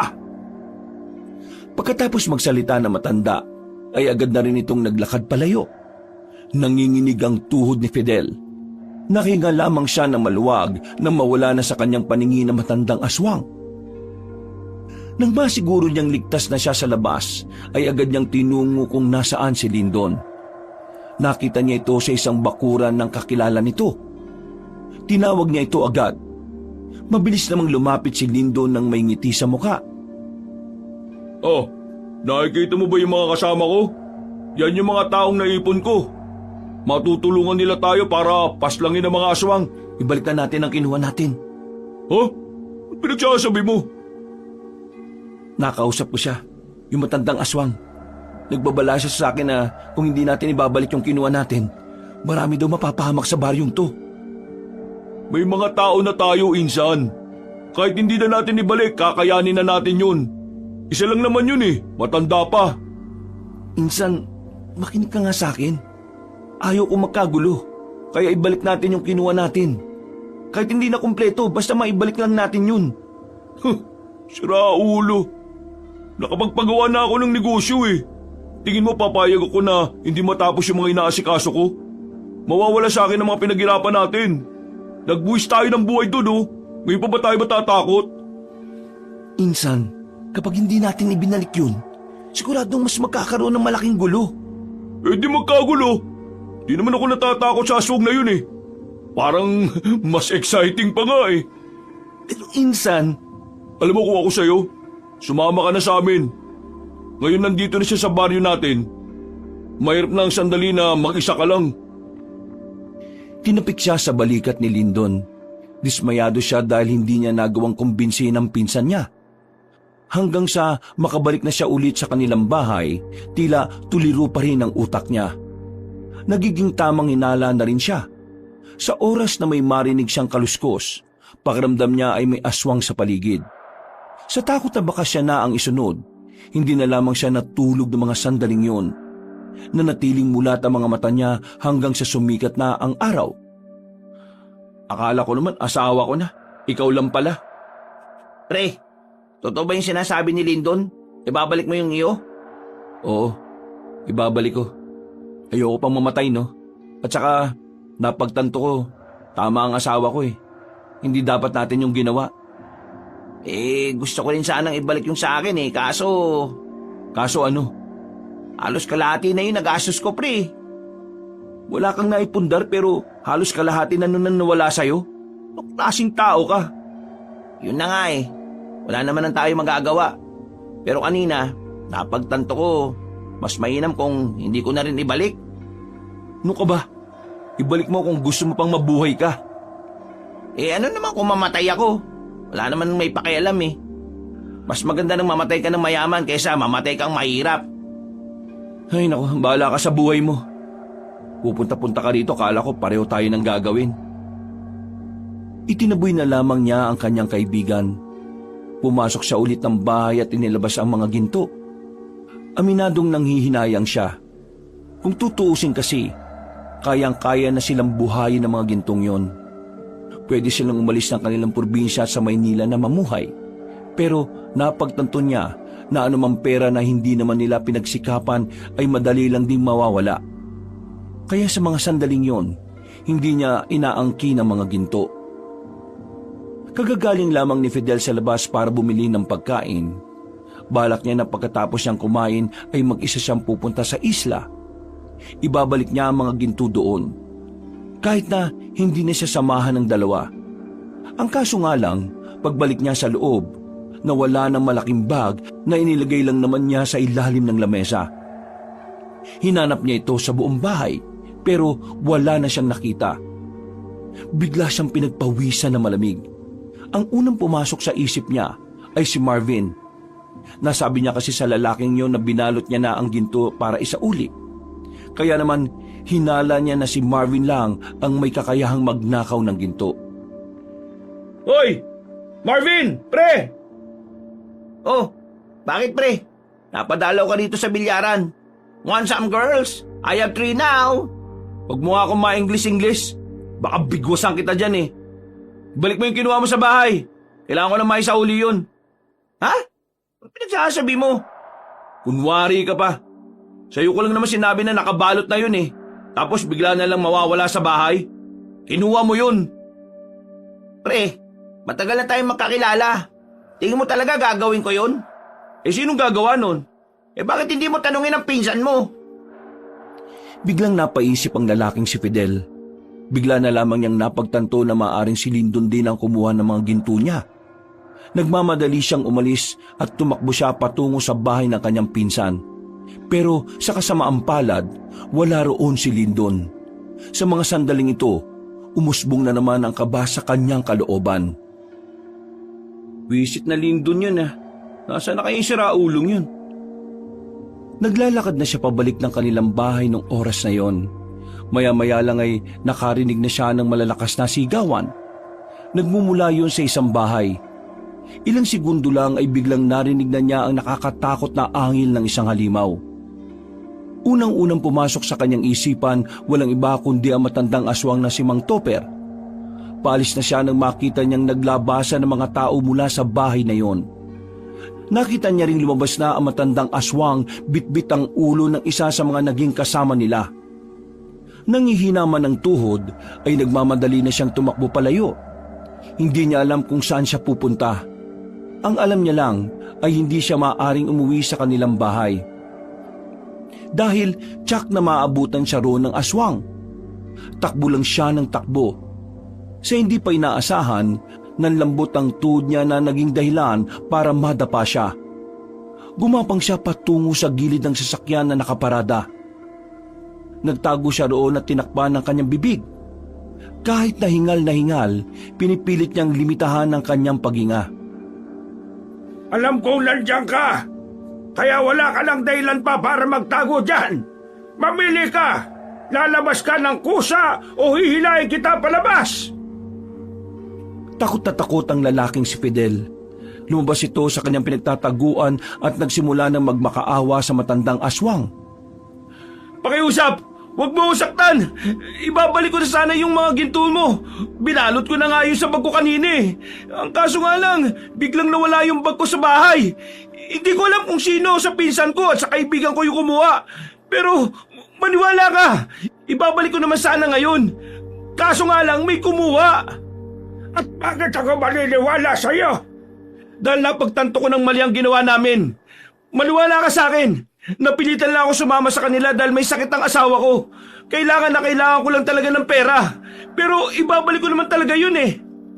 Mapanlin lang ang mga tao Kaya kahit na kailan, hindi ako magtitiwala sa mga sinasabi mo! Lumapit ang matandang aswang at sinakal siya nito sa leeg. Itinaas sa ere. Kita niya pa ang bibig na matanda na punong-puno ng dugo. Pilit na inaalis ni Fidel ang kamay na matanda sa kanyang leeg. Pero masyadong malakas ang aswang. Hindi pangkaraniwan. Pinagnakawan niyo ang aswang na hinagalang ko! Pinagnakawan niyo ang aswang na matagal nang wala dahil sa inyong mga tao rin! Nung mga sandaling yon, akala ni Fidel ay malalagutan na siya ng hininga. Pero isang himala ang nangyari. Bigla na lang siyang may narinig na putok ng baril. Nabitiwan ng aswang si Fidel ng tama nito ng bala sa kamay. Mabilis itong gumapang patungo sa dilim. Pagtingin ni Fidel ay nakita niya ang kanyang pinsan na si Lindon na may kasama ng mga armadong lalaki. Lumapit ito sa kanya, habang ang iba namang lalaki ay pinasok na sa gubat ang matandang aswang. Anong nangyari? Bakit ikaw napuntirya ng matandang yun? Agad na sumagi sa isipan ni Fidel ang pagkawala ng kanyang mga ginto. Sa halip na magpasalamat, bigla niyang hinawakan sa kwelyo ang pinsan niya. Gigil na gigil siya rito. Nagtatanong ko pa kung ano nangyari. Papatayin niya ako. Kasi yung mga gintong dapat na isusuli ko na sa matandang aswang na yun ngayong gabi, kinuha mo! Agad na kumala si Lindon sa kanya at itinulak siya ng malakas. Anong pinagsasabi mo? Nakasinghot ka ba ng katol? Kunwari ka pa. Sarap na sarap ka sa pera kaya hindi malabong ikaw lang ang kumuha nun. Huy! Sira ulo! Paano ko kukunin yung sinasabi mo maghapon akong nasa bayan. Kahit tanungin mo pa sa bahay. Wala ako doon mula kaninang tanghali hanggang ngayon. Bakit ko naman kukunin yung iyo meron naman ako. Tingin mo sa akin, sakim? Kung sakim ako, hindi ko na sana kayo hinatiyan sa diamante, no? Hindi ka ang kumuha ng bag ko na may laman ng ginto? Wala nga ako dito kanina pa sa baryo natin. Bakit bang hina ng utak mo umintindi? At kahit nandito man ako, di ko kukunin yung iyo. Mukhang pera lang ako pero hindi ako gahaman. Mukha lang yung Marvin yun. Niloko niya ako. Kaya naman pala. Nagpaniwala ka kagad sa siraulong yung kaysa sa akin na kadugo mo. Alam mo, nakakapikon ka na rin Iniligtas kita tapos pinagbintangan mo ako kagad. Di ka man lang nagpasalamat. Pasensya na. Nadala lang ako sa emosyon ko. Natakot lang kasi ako kanina kasi akala ko mamamatay na ako salamat sa Diyos ligtas ka. At salamat din sa akin, ha? Hindi maraming salamat. Akin na, pairam ng baril. Bakit? Anong gagawin mo? Nakatakas na yung aswang. Kukunin ko lang kay Marvin yung bag ko. Kailangan kong kunin yon. Wala na ring sense kung isusuli mo sa aswang na yun yung ginto. Nung walang sense, yun nga yung dahilan kung bakit siya pumapatay Yung pinatay niya ngayon, kakasauli lang ng ginto kaninang tanghali. Pinatay ng aswang kahit naibalik naman na yung ginto? Oo. Ang tingin ko dyan, hindi na ito tungkol sa gusto niyang maibalik yung kinuha natin Tungkol na ito sa pansarili niyang interes. Mula na makatikim siya ng tao, parang nawili na siya kaya gusto niyang pumatay lang ng pumatay Yan na nga ba sinasabi ko Madadamay ang ibang tao ng dahil sa ginawa natin. Kung sisisihin mo pa ako, wala na rin tayo mapapala, no? Magulo na. Ang kailangan na lang natin gawin mag-isip ng tamang paraan kung paano siya mapipigilan. Kaya nga, pairam na ng baril mo. Ang kulit mo. Kukunin ko yung ginto. Siya makikinabang nun. Mukhang ginto ka rin pala Binigay ni Lindon ng 45 baril.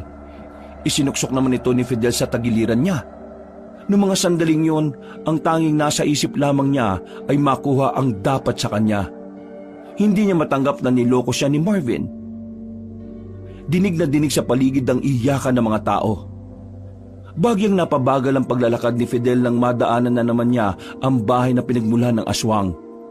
Naiwan pa roon ang katawan ng biktima na wala ng ulo.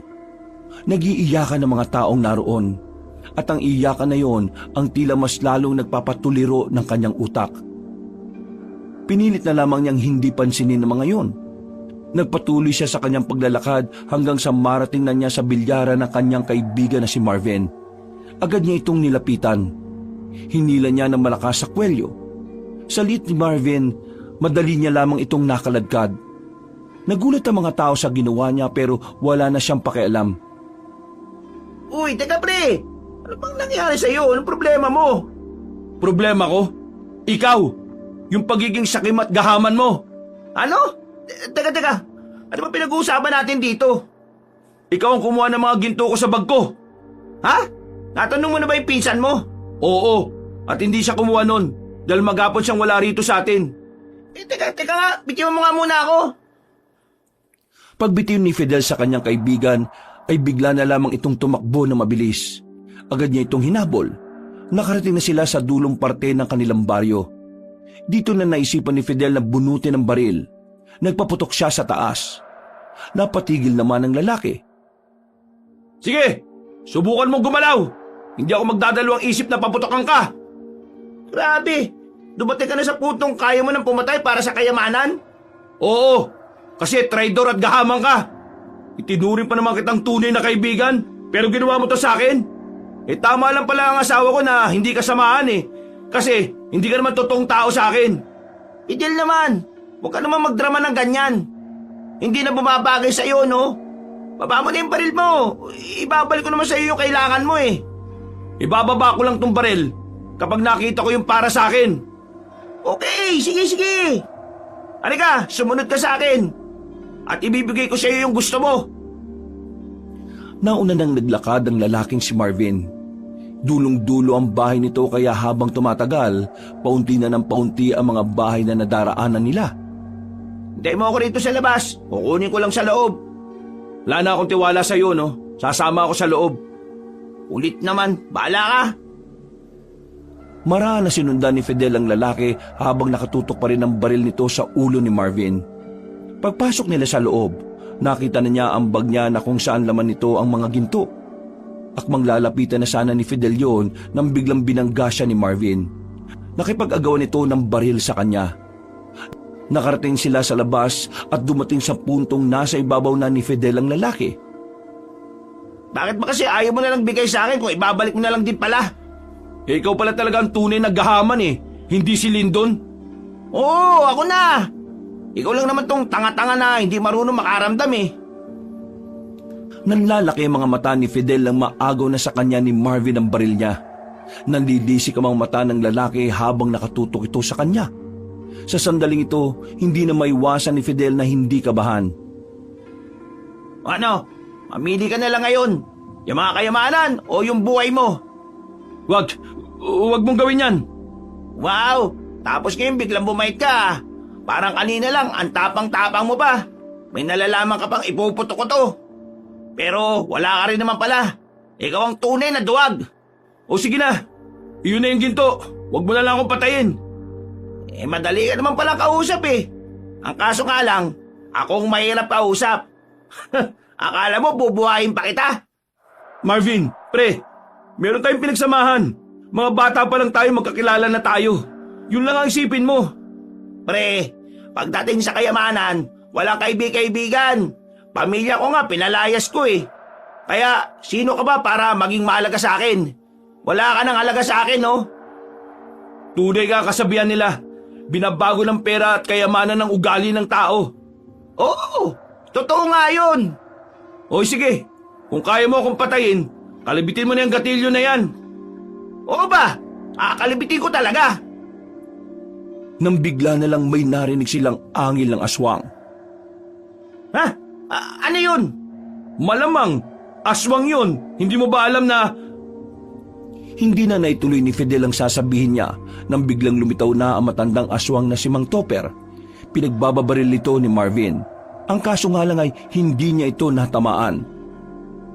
Tinamantala na ni Fidel ang pagkakataon para pumasok sa bahay at kinuha ang bag niya. Paglabas niya, nakita niyang nabitiwan na ni Marvin ang baril. Inaamba-ambahan na lamang ang matandang lalaki.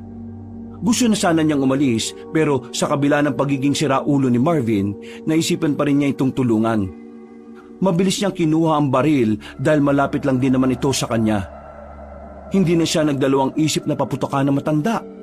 Sa pagkakataong yun, kinamanan niya ito sa balikat. Dahilan para magtago ulit ito.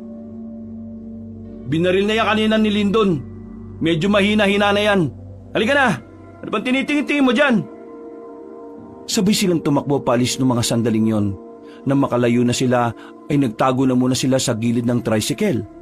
Hindi naman makapaniwala ang lalaking si Marvin dahil sa kanyang ginawa. Bakit mo pa ako niligtas?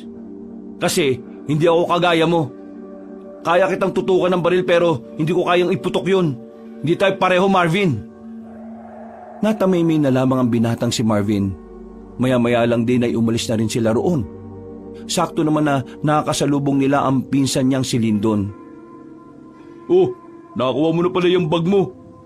Tuluyan na natin to si Marvin, sira ulo tong taong to eh. Wag, di natin kailangan gumaya sa kanya. Ikaw, Marvin, nasa sayo na yan kung tatraydorin mo pa rin kami. Salamat ka, mabait tong pinsan ko. Kasi kung ako lang ang tatanungin, tinapos na kitang loko ka eh. Bumuntong hininga na lamang ang lalaking si Fidel. Nung gabing yun ay rumonda sila sa buong baryo nila. Ang kaso nga lang ay hindi na nila nakita pa ang aswang na si Topper.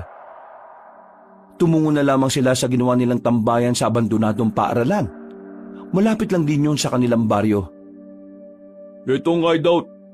Yung mga kasama ko, binayaran ko lahat yan para lang tulungan ako mapatay yung aswang na yun. Talagang kinarir mo to ah.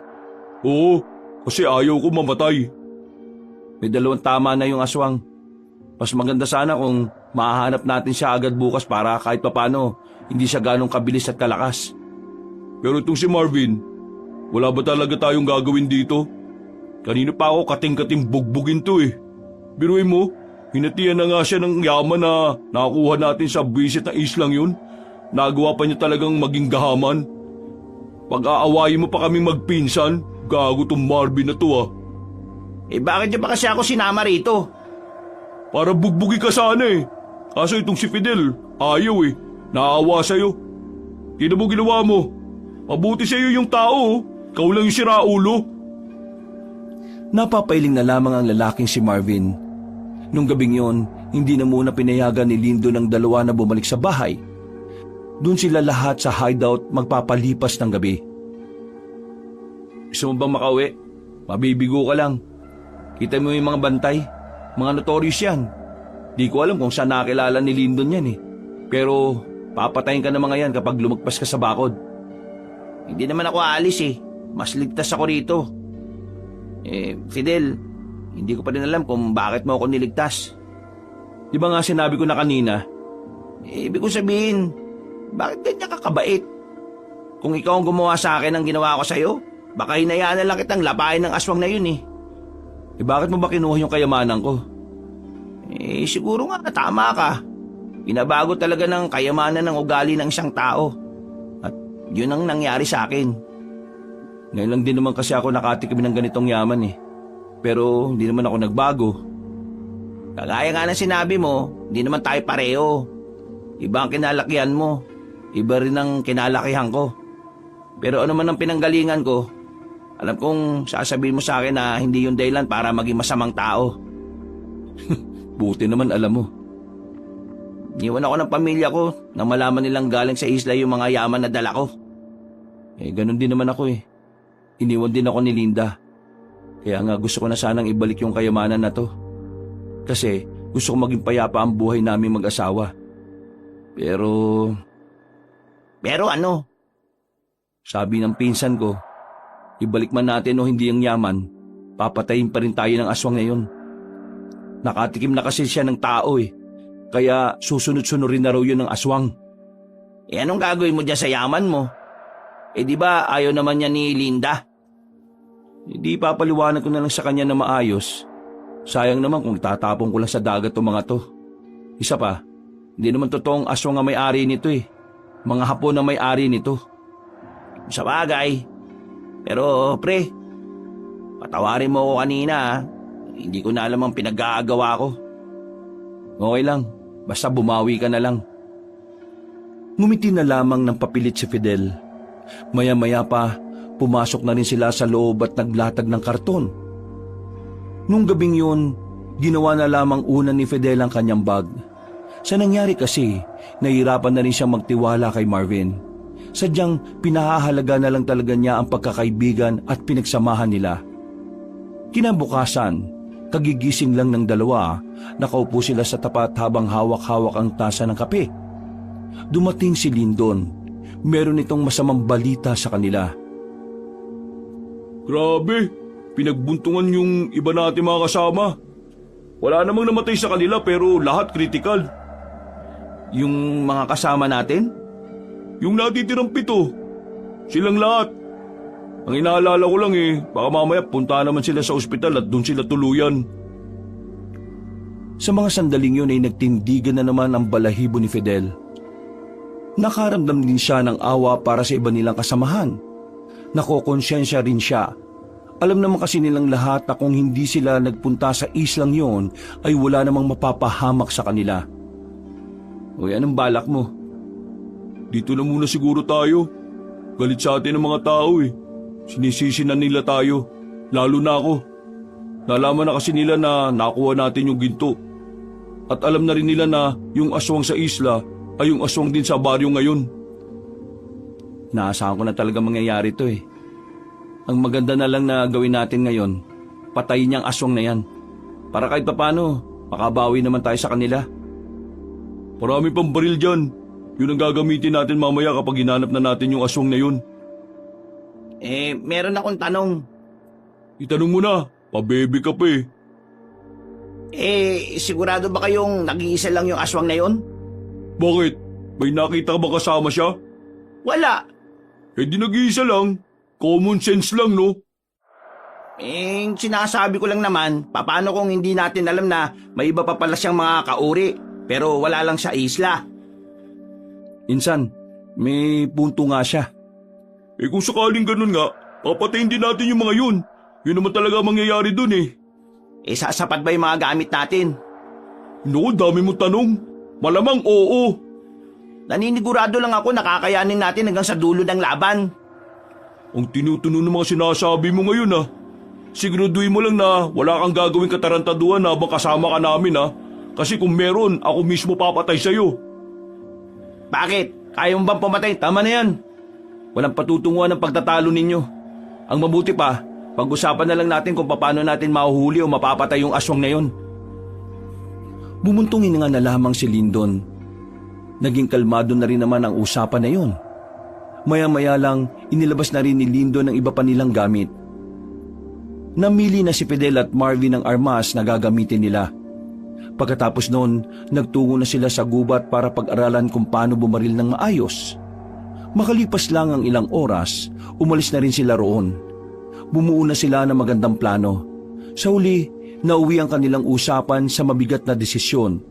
Yun ay balikan ng isla. Hinala kasi nila ay mas madali nilang matatagpuan ang aswang na yon doon. Nakahanda na yung 3 bangka na gagamitin natin para mamayang gabi. Tandaan nyo, wala nang atrasan to. Hindi na natin patatapakin sa baryo yung matandang aswang na yun. Tumango na lamang si Fidel, pero sa kaloob-looban niya ay hindi niya maiwasang hindi mangamba. Mabilis na lumipas sa mga oras, sumapit na rin ang kinagabihan. Handang-handa silang lahat ng mga sandaling yon. Pagdating nila ng dalampasigan, huminga ng malalim si Fidel. Bigla niya kasing naalala ang kanyang asawa. Aminadong na-miss na niya ang babae, pero kailangan na muna niyang ayusin ang gulong ginawa nila. Habang naglalayag sila sa katubigan, nakita nilang may usok mula sa isla na kanilang pupuntahan. Dahil dito, inihanda na nila ang kanilang mga dalang baril. Hindi nagtagal, nakatapak na rin sila sa isla. Kailangan natin maghiwa-hiwalay para mas madali nating mahuli yung lintik na yun. 3 grupo. Kaya naman, di ba? Kami, dito sa gitna. Yung 2 grupo sa magkabilang gilid. Fidel at Marvin, sumama kayo sa amin. Tinumbok ng grupo nila Lyndon ang gitnang bahagi ng isla. Gamit ang kanilang malalaking flashlight, nakikita nila ang kanilang dinadaanan. Tahimik lamang silang iniinspeksyon ng bawat madaanan. Palingon-lingon sa gilid at sa likod. Wala silang makitang kakaiba, pero nanatili pa rin ang pangamba. Hindi sila nagiging kampante lalo na't balwarte ng aswang ang kanilang pinuntahan. Kung puntahan na kaya kagad natin yung pinanggagalingan ng usok? Bago natin puntahan yun, kailangan na muna nating siguruhin na wala siyang ibang kasama. Di ba, yun yung kinakabahala mo? Oo, tama si Lyndon. Ako ang tama kasi naniwala rin kayo. Tama ka kaya sa akin. Mag-focus ka na nga. Bumuntong hininga na lamang ang lalaking si Marvin. Sa kanilang pagpapatuloy, hindi nila inaasahan na magkakatagpo-tagpo na sila ng iba pa nilang mga kasama. Ayon sa mga yon, nagpabalik-balik na lang daw sila sa kanilang dinaraanan. Hinala nga ng iba, baka may naglalaro sa kanilang engkanto kaya hindi nila mahanap ang daan. Magsama-sama na lang tayong lahat. Pupunta na natin kung saan nagmumula yung usok. Huwag gagawa ng ingay ha, pagdaan-daan. Kailangan natin biglayin yung matandang aswang na yun. Naglakad pa sila ng halos 5 minuto. Hanggang sa nakarating na sila sa isang parang baryong maliit. Hindi nila inakala na sa islang yon, meron din palang mga naninirahan. Masyado kasing malaki ang isla kaya hindi pa nila natutuklasan ang ibang parte. Papasok na sana sila sa baryong yon pero pinigilan sila ni Marvin. Oh, bakit na naman? Huwag tayong basta lumapit. Paano kung ang baryong yan baryo ng mga aswang? May punto siya ulit. Hindi natin alam kung anong klaseng mga tao ang naninirahan dyan o kung tao nga ba yung mga nandyan. Tingnan nyo, 4 na bahay lang ang meron. Ibig sabihin, kakaunti lang talaga sila rito. Tapos, wala pa tayong nakikitang bangka sa dalampasigan kahit nung unang punta natin dito. Ibig sabihin, hindi sila lumalabas sa isla na to. Magtataka ka, anong kinakain nila? Mukhang ubos naman na mga hayop dito bukod sa ibon na ang tataas lumipad. Kaya mahirap ulihin. Maiisip mo na lang na weirdong pamumuhay ang meron sila rito. Kaya baka mga aswang din ang mga nakatira dyan. Aba, nag-iisip ka na rin talaga ngayon ha? O sige, susundin natin yung sinasabi mo. Bakit? Akala nyo ba porke babae lang ang alam ko wala akong utak? Aba, malay ba namin kung puro kalandian lang yung laman ng utak mo? Nitong mga nakaraan nung pumutok yung balitang may aswang na sa atin, nagbabasa-basa na ako ng tungkol sa aswang Inihanda ko rin naman yung sarili ko. Oo na, dami mo pang sinasabi. Ito na ang naisip ko. Kailangan meron pumunta sa baryo na yan para alamin kung mga tao ba talaga nandyan. Paano natin malalaman kung tao o aswang ba yung mga nakatira dyan? Palatandaan ba kayo? Nagdala ako ng bawang dito at asin. Sabi nila, takot ang aswang sa bawang at asin. Kapag sinabuyan ko sila at natakot sila o kaya nasaktan, alam na kaagad. O sige, Insan, ikaw na sumama sa akin. Marvin, ikaw na muna bahala rito sa mga kasama natin ha. Mula rito, tanawin niyo naman kami. Sesenyas na lang kami kapag alanganin. Uy, huwag kang gagawa na katarantaduan ha, sinasabi ko sa'yo. Hindi ka sasantuin ng mga nasa likod mo. Oo na, wala pa rin tiwala Naglakad na magpinsan patungo sa nakikita nilang baryo. Nakaanda lang ang mahabang baril na dala nilang dalawa. Marahan silang lumapit sa baryo habang pa isa-isang tinitingnan ang bawat madaraan ng madilim. Nang makalapit na sila sa isang bahay, meron silang narinig na bulungan. Nagkasinyasa na magpinsan. Naunang lumapit si Fidel sa pintuan. Tao po! Tao po! May tao po ba sa loob? Narinig mo na nga may nagbubulungan, nagtatanong ka pa talaga. Para lang makasiguro. Nakailang katok si Fidel, pero wala namang nagbubukas ng pinto. Inulit pa niya ang pagkatok. Sa puntong yun, narinig na nilang natataranta ang mga nasa loob. Maya-maya pa, narinig na rin nila ang may hinang angil sa loob. Dahil doon, agad na niratrat ni Lindo ng bahay. Sa puntong ito naman ay mabilis na sumunod sa kanila sila Marvin. Sa mga putok na kanilang pinakawalan, nabulabog ang mga nasa bahay. Sabay-sabay na angil na ang kanilang narinig. Mga aswang nandito! Patay na lahat ng mga yan! Nagsilabasa ng mga aswang sa kabahayan. Pinagbababaril nila ang mga yon. Meron naman silang natatamaan, pero sadyang mabibilis ang iba kaya nakakatakas. Buong akala nila ay pabor sa kanila ang sandaling yon pero hindi nila alam na malaking pagkakamali pala ang pagpunta nila roon. Naloko na! Pagtingin nila sa mga puno, nakita nila ang sandamukal na aswang na nakatuntong doon. Lahat ay umaangil na parabang takam sa kanila. Ano ba tinutunga niyo dyan? Barilin niyo na yan! Naunang nagpakawala ng maraming bala ang lalaking si Lindon. Dahil doon ay nagpulasan ng mga aswang. Pero sa ginawa nilang yon, mas lalo lang nagkaroon ng pagkakataon ng mga aswang para makakuha ng tamang pwesto. Maya-maya pa, bigla na lang pinaghihila ang iba nilang kasama. Hindi nila malaman kung saan-saan lumilitaw ang mga yon. Magdikit-dikit tayo, bilis! Nagtalikuran sila ng mga sandaling yon, kaya lahat ng aswang na magtatangkang lumapit ay natatamaan lang ng bala. Bagay na naging bentahe nila sa mga pagkakataong yon. Sabi sa inyo, marami sila eh. Mas kaunti lang tayo, nabawasan pa ng 3. Baril ang hawak natin, hindi toothpick, kaya bakit ka natatakot? Hindi naman ako natatakot. Pinagsasabi mo dyan. Nakikiramdam lamang sila sa mga sandaling yon. Bigla na lang kasing nawala ang mga aswang. Pero nararamdaman pa rin nilang nasa paligid lamang. Sa mga pagkakataong ito, nararamdaman na nilang malapit na silang maubusan ng bala. Kaya kailangan nilang tipirin ang mga bala nila dahil hanggang sa mga pagkakataong yon, hindi pa rin nakikita ang matandang si Topper. Ano nang gagawin natin? Ubusin natin ang mga tukol na yon hanggang sa lumabas na yung pinakapakay natin dito. Halos 10 minuto silang nasa loob na nakikiramdam. Nung una, akala nila ay umalis na ang mga yon. Pero nang maglakad na sila, bigla na lamang lumabas ang mga aswang at tumatake.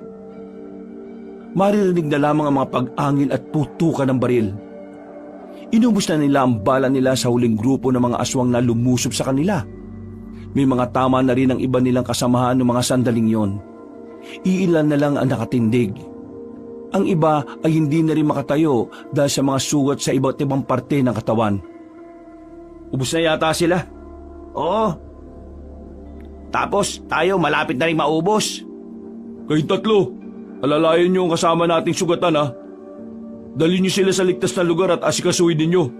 Kaming 3 naman, hahanapin na namin ang matandang aswang. Tumango lamang ang 3 lalaki. Habang sila Lindo naman ay umalis na rin doon at pinagpatuloy ang paghahanap sa matandang aswang. Kaya pa ba ng mga bala niyo? Isang magasin na lang ang reserva ko eh. Sa akin, wala na. Kaya pa yan. Papatayin natin yung matandang yun. Alam mo ba kung nasaan siya? Hindi. Pero hahalugugin natin tong isla na to kung kinakailangan. Ang laki nito. Baka mamaya kakahanap natin sa kanya. Patayin na niya yung mga kasama natin. Eh di sana nagpaiwan ka ron para mabantayin mo sila. Huy, ano ba? Pambira naman kayo. Nasa peligro na yung buhay natin. Nagtatalo pa talaga kayo. Napailing na lamang si Lindon. Umuntongin na nga naman itong si Marvin. Tinapik ni Fidel sa balikat ang dalawa. Palis na sana sila nang marinig na nila ang tinig na matandang lalaki. Ako na lalapit sa inyo para hindi na kayo mahirapan pa! Napalingon sila sa likuran. Nakita nila matandang nakatayo lang na parabang hindi naman natatakot sa mga baril nila. Sandali itong tumingin sa buwan saka tumawa ng mahina. Hindi naman nagsayang ng oras ang 3 lalaki. Pinagbababaril nila ang matanda. Nanlalaki ang kanilang mga mata nang makitang hindi man lang nila yung tinamaan. Putik, anong klaseng aswang yan? Alam niyo na ba mga aswang ay mas malalakas kapag bilog ang buwan? Napatingala ang 3 lalaki. Nakita nilang bilog na bilog ang buwan. Kaya pala ganun na lamang kabilis sa matandang lalaki sa pag-ilag. Pero kahit na ganoon, hindi pa rin nila ito tinigilan. Hindi sila magpapatinag kahit na anong mangyari. Wala kaming pakialam kahit maghugis puso pa yung lintik ng buwan na yan. Pinaulan na nila ng pinaulalan ng bala ang aswang na si Topper. Pero kahit ni isa, hindi nila yun tinamaan. Nagtataka sila dahil bigla na lang silang nawawala sa focus habang binabaril nila ang matanda. Dumating sa puntong wala na silang bala at tanging kutsilyo na lamang ang hawak-hawak nila. Ngayon, magiging patas na ang laban.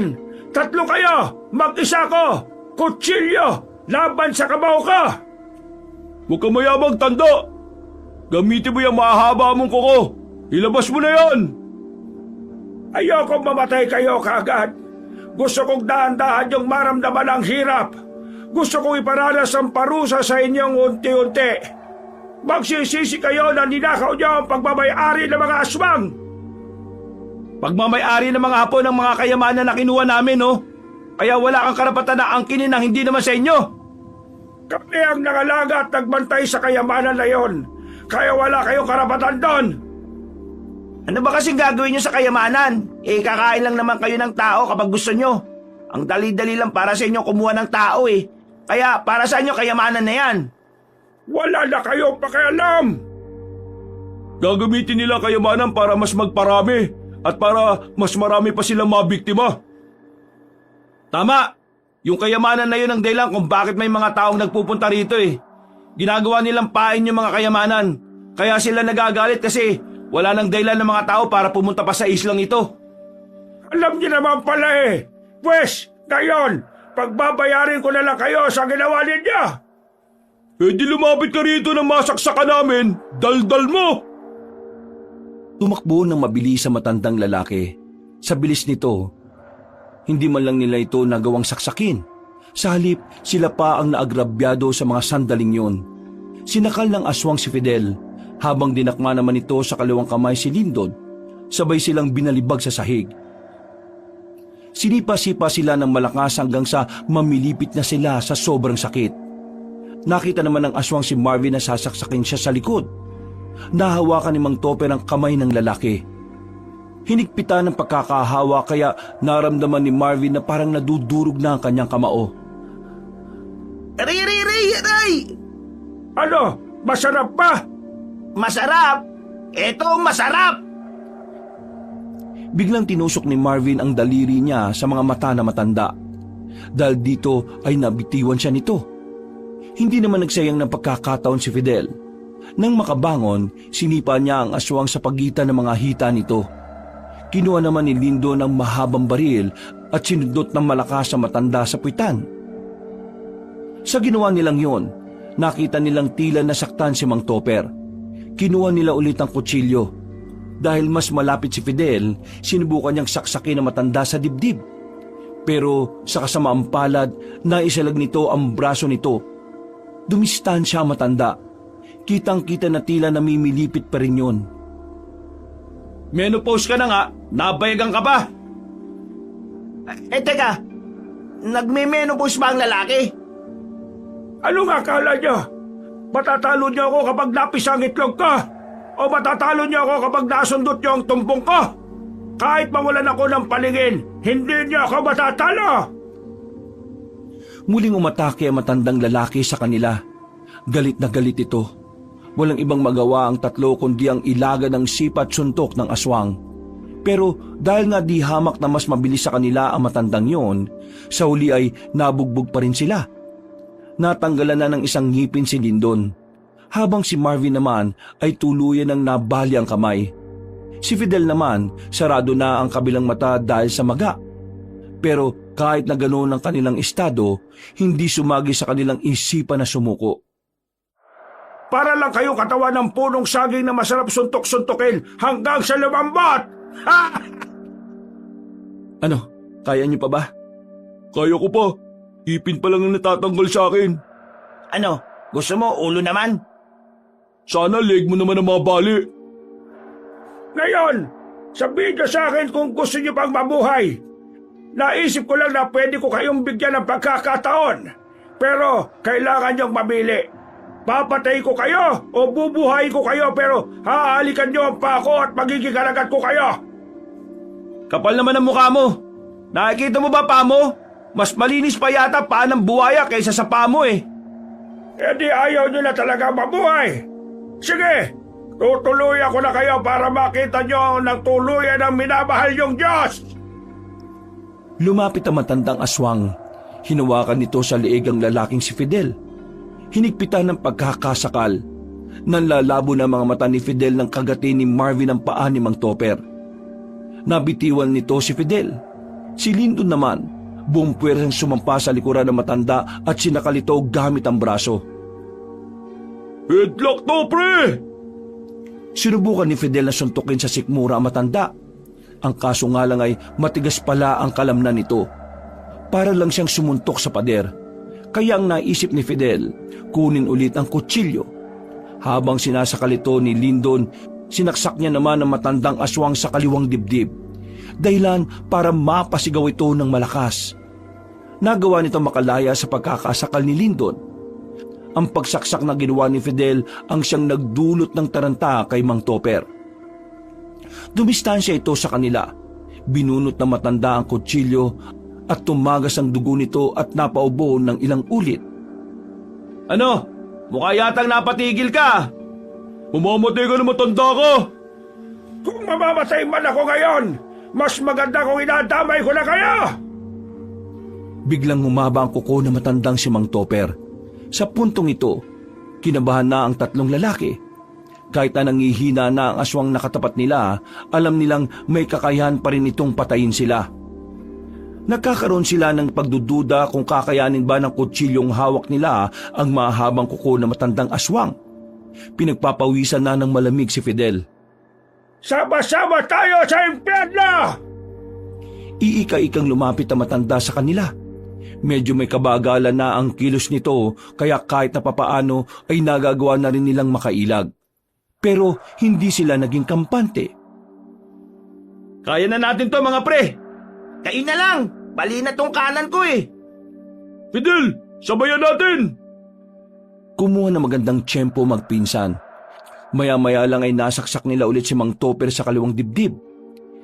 Dahil 3 saksak na ang tinamo ng aswang, tuluyan na itong napaluhod. Wala na! Tapos ka na! Kahit na papatayin niyo ako, habang buhay ko kayong guguluhin! Ano? Magmumulto ka? Aswang na multo? Wala kaming pakialam, no? Biglang lumapit si Lyndon. Napapikit na lamang si Fidel nang tapusin na ni Lyndon ang buhay ng mabangis na aswang. Bumagsak na ang matandang si Topper at tuluyan ang nalagutan ng hininga. Sa puntong iyon, saka pa lamang naramdaman ng tatlo ang sakit at hirap na dinanas nila. Kumirot ang galos nila sa katawan. Makakatabi silang nakaupo habang nakasandal sa puno. Sakit ng buong katawan ko. Parang hindi na ako makakapaglakad. Ako rin. Yung pa ako rin ang sakit. Kumusta naman ako na may baling kamay? Maya-maya pa'y dumating na ang ilang pa nilang mga kasama. Inalalayan sila ng mga yon na madala sa bangka. Ligtas naman silang nakaalis sa isla. Nang makabalik sila sa baryo, marami pa rin ang galit sa kanila. Karamihan sa mga nagagalit sa kanila ay ang pamilya ng mga namatay na kasama nila. Pero hindi na nila yon inintindi pa. Katwiran nila, ang mga anak nila ang kusang sumama sa kanila sa isla. Hindi nila kasalanan kung nasilaw din sila sa kayamanan.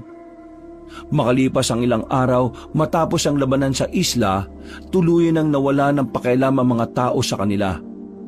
Pero ang iniisip na lamang nilang tatlo ay wala na rin ang aswang na magdudulot ng kapahamakan sa lahat.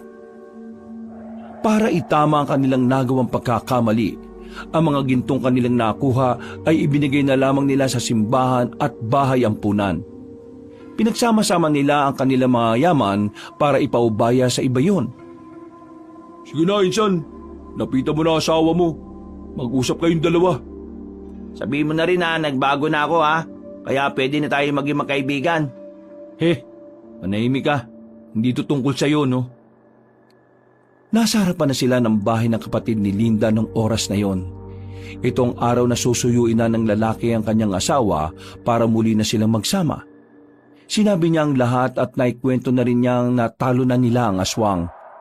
Sinabi rin niya na wala na ang kayamanan sa kanila. Totoo ba yung mga sinasabi mo? Oo, mahal. Kahit tanungin mo pa yung simbahan at bahay ampunan, nasa kanila na yung mga ginto. Linda, magsama na tayo ulit. Miss na kita eh. Pangako, hindi ko na ulit-uulitin yon. Mamumuhay na ulit tayo ng simple at payapa. Mabuti naman nagbago ka na. Magsasama na ba tayo ulit? Oo. Namimiss na rin naman kita eh. Alam mo naman na ang gusto ko lang naman ay payapang buhay. Fidel, nagtitiwala ako sa'yo. Kaya sana huwag mo nang sirain ang tiwala ko sa'yo ulit ha. Oo, mahal. Hindi ko nasisirain ang tiwala mo. I love you. I love you so much. I love you too. Kukunin ko lang yung mga gamit ko sa loob at magpapaalam na rin ako kay ate. Hintayin mo na lang ako dito Pagpasok ng babae sa loob, agad namang lumapit sa kanya si Lyndon at Marvin. May dinukot si Lyndon sa bulsa nito. Isang maliit na supot na gawa sa tela. Oh, yung diamante yan Bakit may ganyan ka pa? Di ba nga sabi ko, ginto lang ang binawi. Wala naman sinabi na kasamang diamante Kuha ka kahit kailan. Kailangan nyo ni Linda yan para makapagsimula ulit. Kumuha na ako, 7. Ikaw, kuha ka rin. Mga siraulo talaga to mga to. Kakabati lang namin ni Linda Ano ka ba? Sabihin mo na lang kaagad, huwag ka na magsinungaling. Yun sa bagay, kaya lang naman siya naggalit kasi nagsinungaling ako O sige na, kuha ka na. Hati-hati tayo.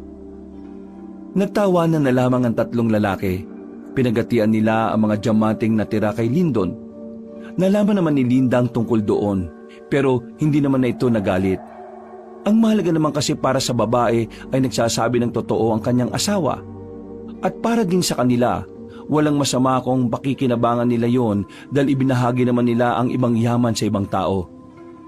Mula noon, namuhay na ng mapayapa ang mag-asawa. At makalipas nga lang din ng 2 taon, binayayaan na sila ng anak. Isang bagong miyembro ng pamilya na nagsilbing liwanag sa bagong kabanata ng kanilang buhay. Wakas,